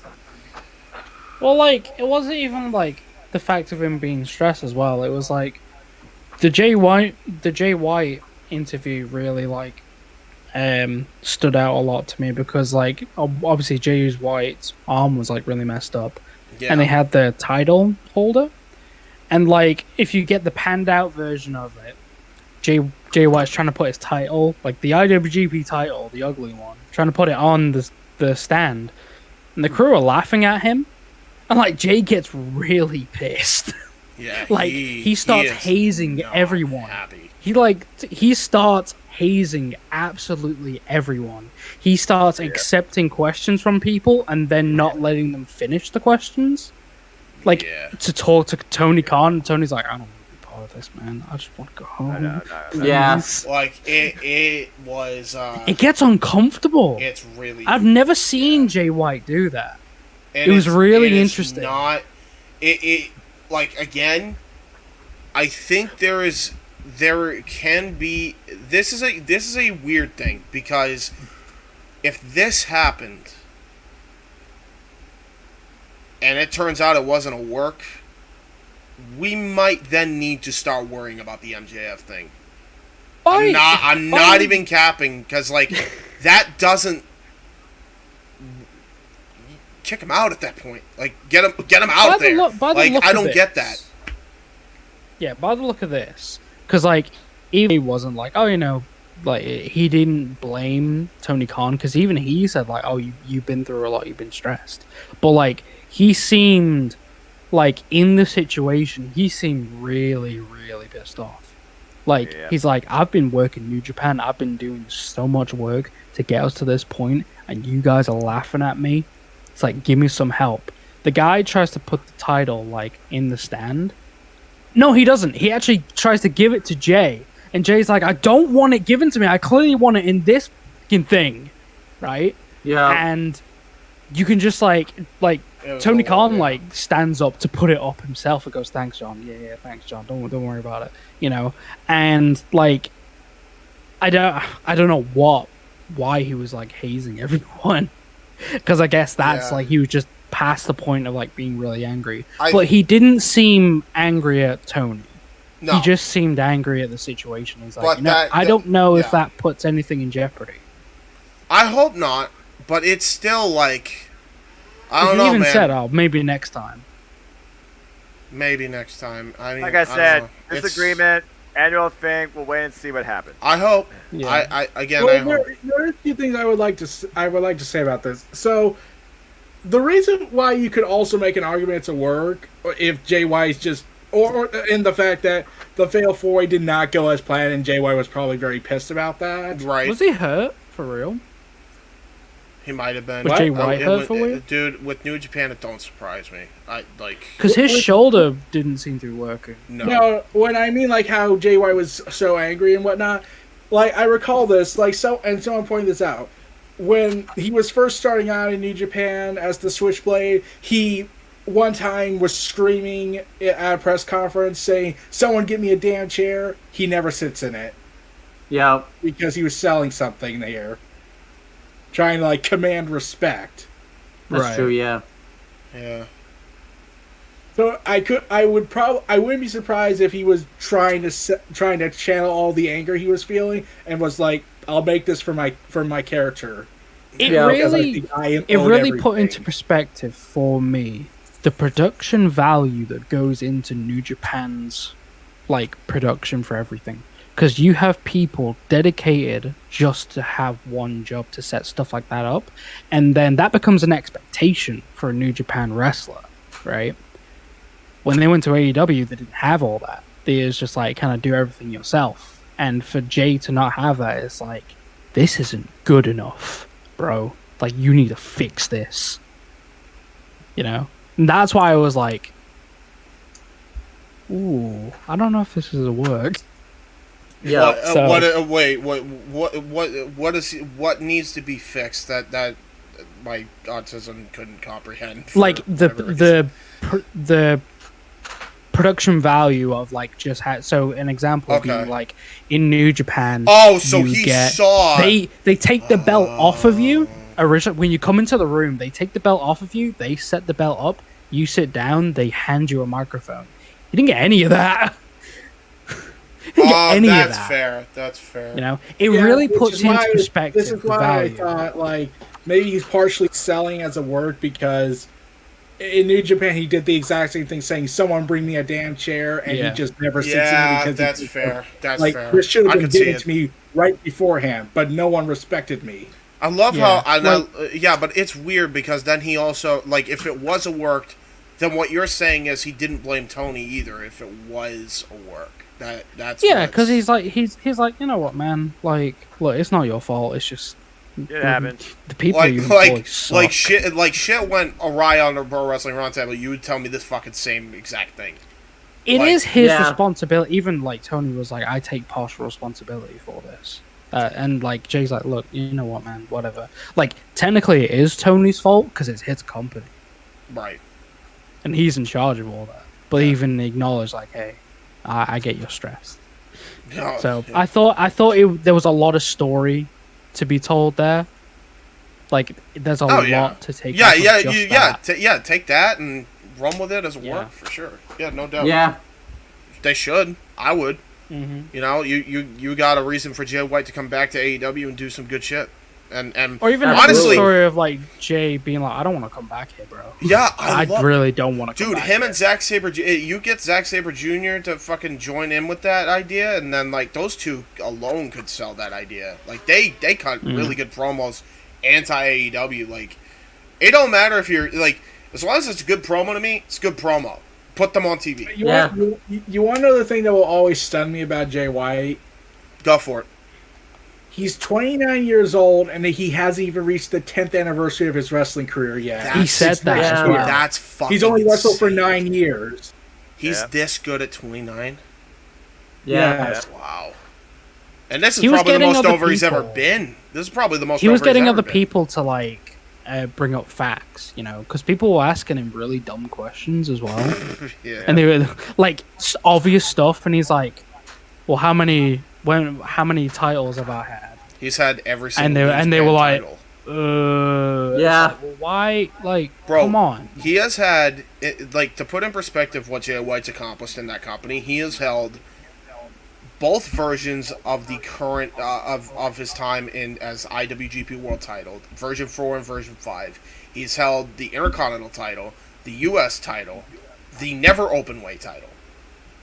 He's held all 4 of their world championships.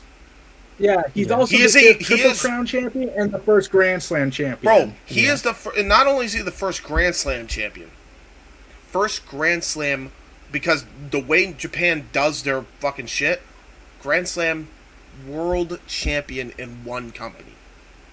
That's fucking unheard of. It's And unheard how of. long's this company been going around? For Like, ages, this company's bro. been around since the 70s. Yeah. Like, no, like, I'm not just talking about, like, multiple companies. I'm talking about one company. Jay White is the Grand Slam winner from 4 world championships, rather, excuse me, in one company. Yeah.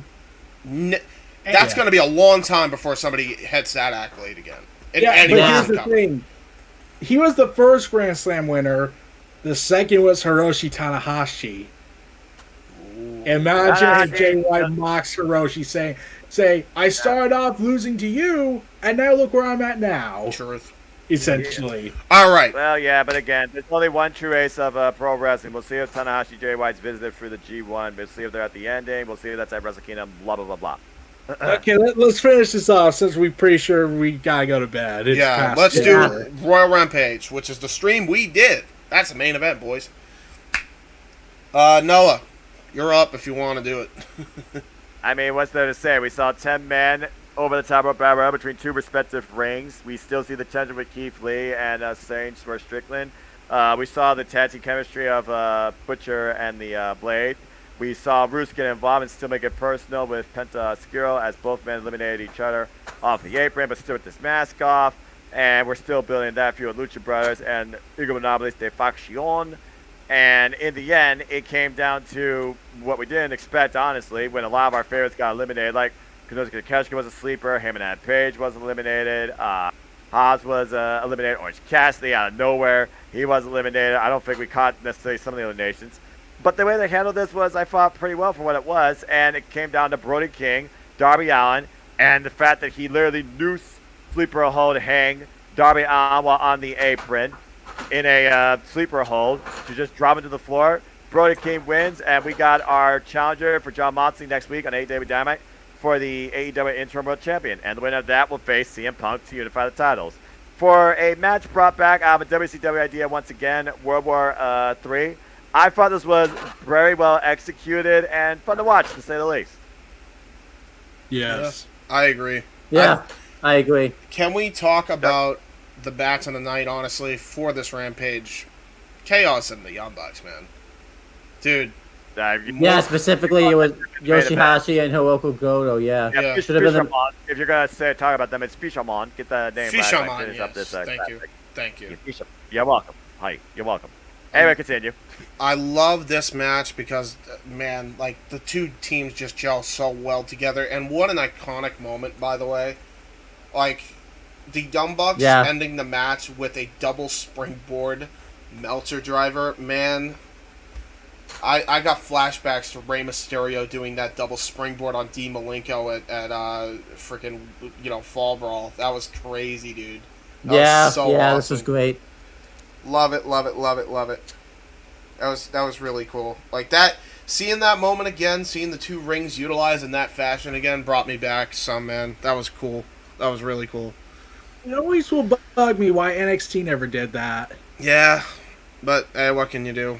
Yeah, I mean, they might do it at some point. They still do war games, but you know, they literally, whatever. Go ahead. The only other, I mean, they didn't do a springboard thing, but I remember,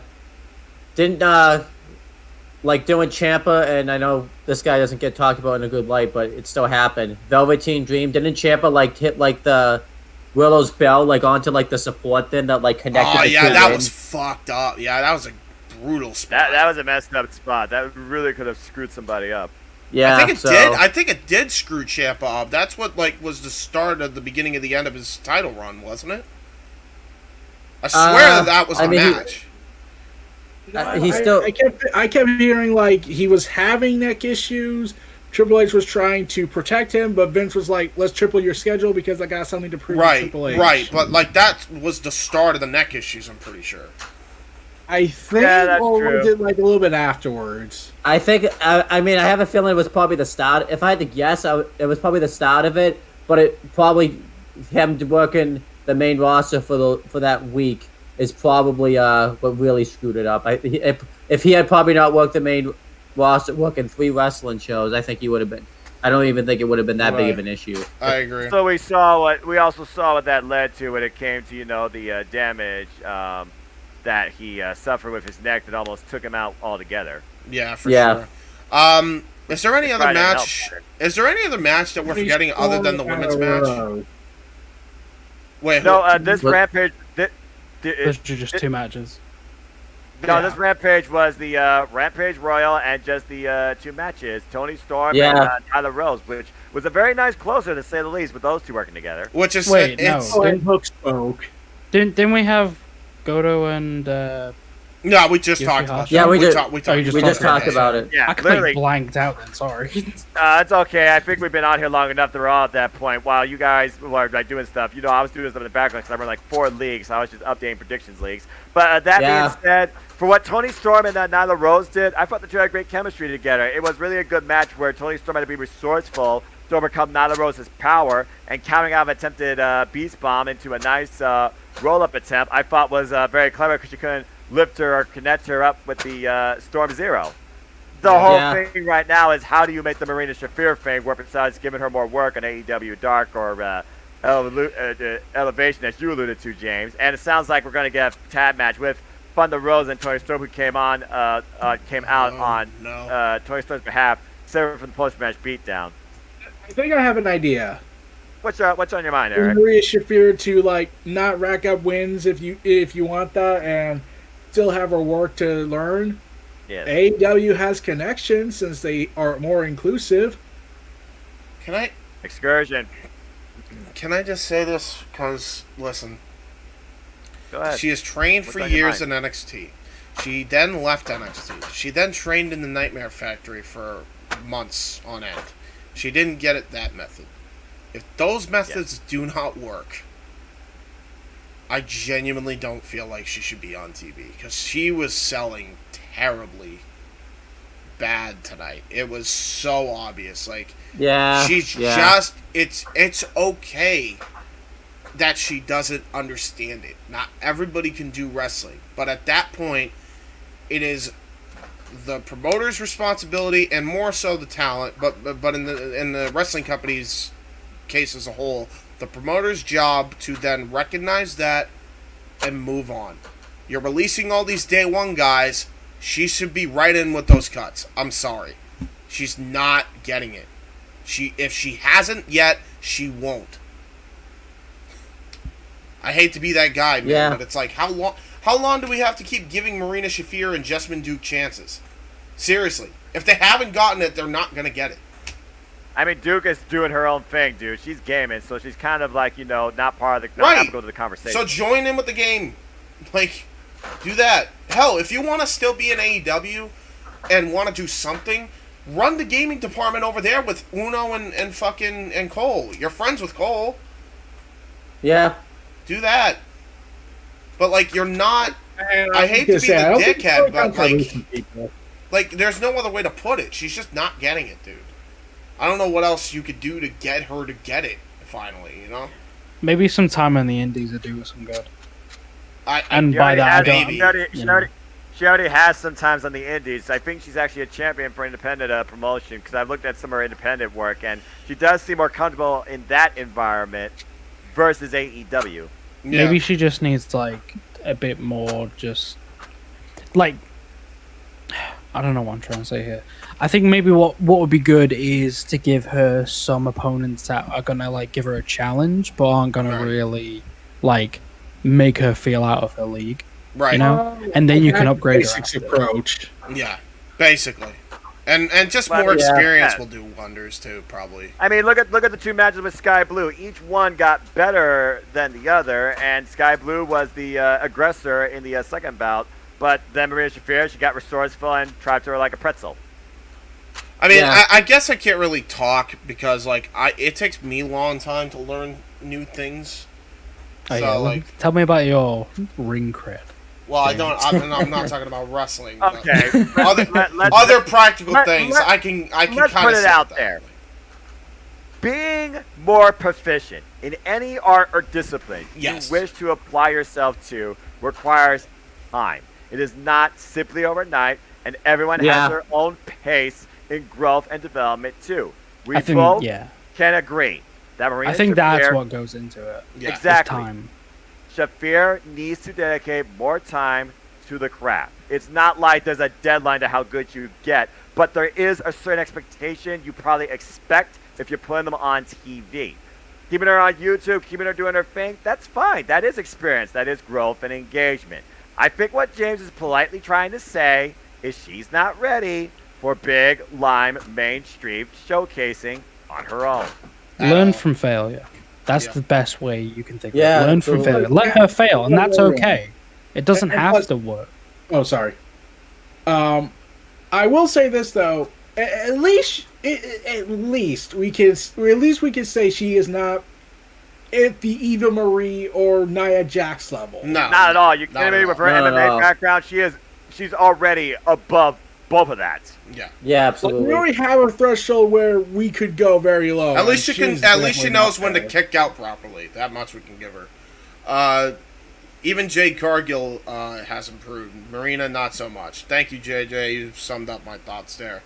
Other than that, though, the great episode of Rampage tonight. I had fun. Yeah, absolutely.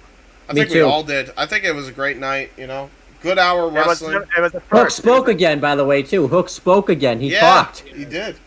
Yeah. And again, a man of few words tells so much with the fear he installed in Alex Marvez. Yeah. What was this environment that he was making? It like, I didn't get fear from it. It was something different. It was something definitely different. I mean, Hook just laid back on a couch eating chips. What'd you expect? I don't know if you could put that on TV, man. I'm still amazed that they have not made their own branded Hook chips. Yeah. Give it time. I bet you they will. Give it time. I mean, JR endorsed they do. Let me, for the record, I want like $6,000 every chip sold. I want royalties. Eric, you still are owed royalties, according to what you've been telling me, and they have. You did by first shoot created Swerve in Our Glory. Yes, so I demand my royalties. I owed that at least. Clip in San Antonio Con, see if Mega gets back with you. There you go. Or Harrison. I think Harrison handles the paychecks. I don't know. But I digress. With that being said, what a wild-ass week for AEW. What a wild month, once again, it's been for the professional wrestling industry, too. Who for the good? Yeah.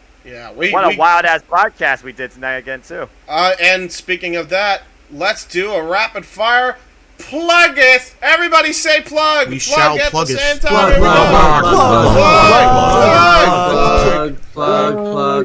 Yeah, we tried. Okay, that's enough. Plugs. All right, there we go. Kuzon, you're the shortest one, so go. X-Philo Kuzon X on Twitter and Philo Kuzon on Twitch, where you can see me watch old school wrestling and play old wrestling games. There you go. Nice. Eric, go. Follow me at Neo Reality ENT on Twitter. Go to my accounts such as Neo Reality Entertainment, Neo Reality Omni Gaming, Neo NRE The Wrestleverse, and Neo Reality Collective on Apple Podcasts and Anchor.fm. Be sure to check out all that content, and along with some future works, and also be sure to donate to my Patreon one day, hopefully. Indeed. And go and mass email Tony Khan that he owes me royalties. Indeed. Yeah. Good luck on that, brother. And your other adventures. I will go next. Actually, no. You know what? I'll go last. So, Noah, rapid fire, go. Folks, you want to know more about me? Know this. I'm just a simple man and a lifelong fan of professional wrestling. God bless the goodness and greatness in this industry, but I digress. Find me on Instagram, Twitter, and YouTube, and in Foster1916 for all things wrestling. I'll be with JJ, the Renegade Williams, on the Jeff Meacham Network tonight for Hush Money in the Bank. Live commentary, watch along, play-by-play reactions too. I'll be with Casey Gallagher, allegedly, on Sunday afternoon, previewing discussing G1 Climax, all 4 blocks, and the opening couple days of action too. And I will also be back in the Daily Slam with Caro, well, it depends, recapping and reviewing this AEW Rampage as well. And as I would like to conclude, there are no winners, no losers, no betters, just fans with opinions for this passion we all share. And it doesn't matter what time of the day or what time of the year.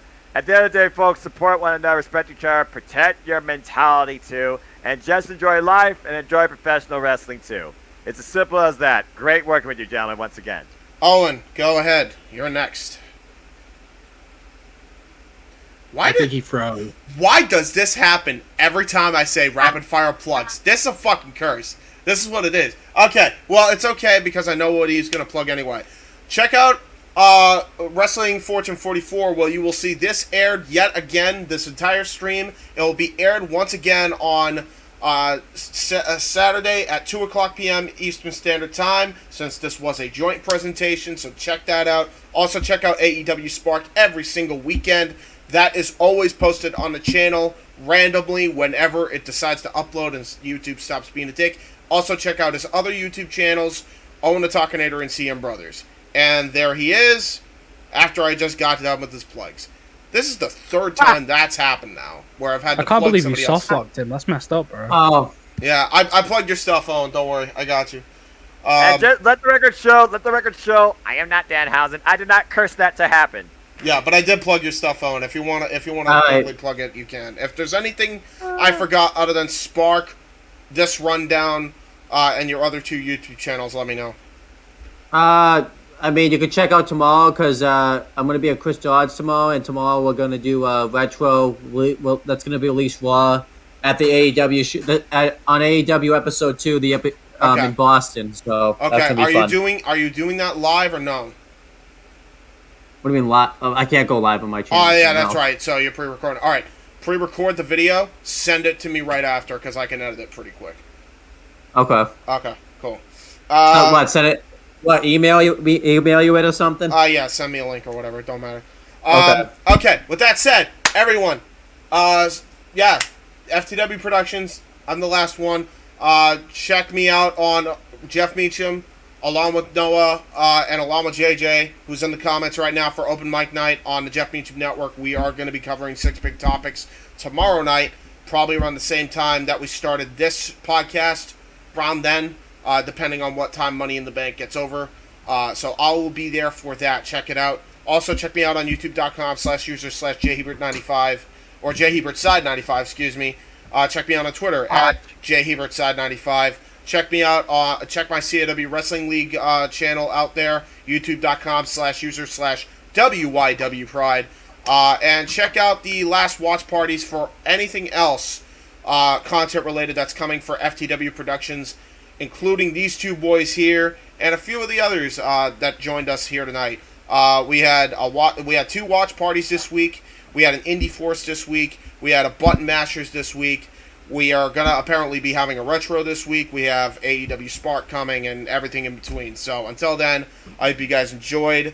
This has been a hell of a presentation, and I couldn't think of a better group of people to share this with. It felt like old Pro Wrestling Roundtable days, but a lot less chaotic, even though we went for a hell of a long time. So with that said, I enjoyed talking wrestling with you boys. And until next time, we will see you. Work week off, 5 days in the bucket. Fuck it, you got a boss who's a jerk who doesn't. Throw on some Wu-Tang, bring the motherfucking ruckus. There is no pretext. We are living and we love it on a budget. Never mind, we just nudge it to the side. Give the kids a little time. We are living till we die. Focused and we hustle, but we still be getting high. No exception to the rule. Do what you do to get by. Cause I keep ticking like a metronome, and my thoughts keep telling me to get me home, but my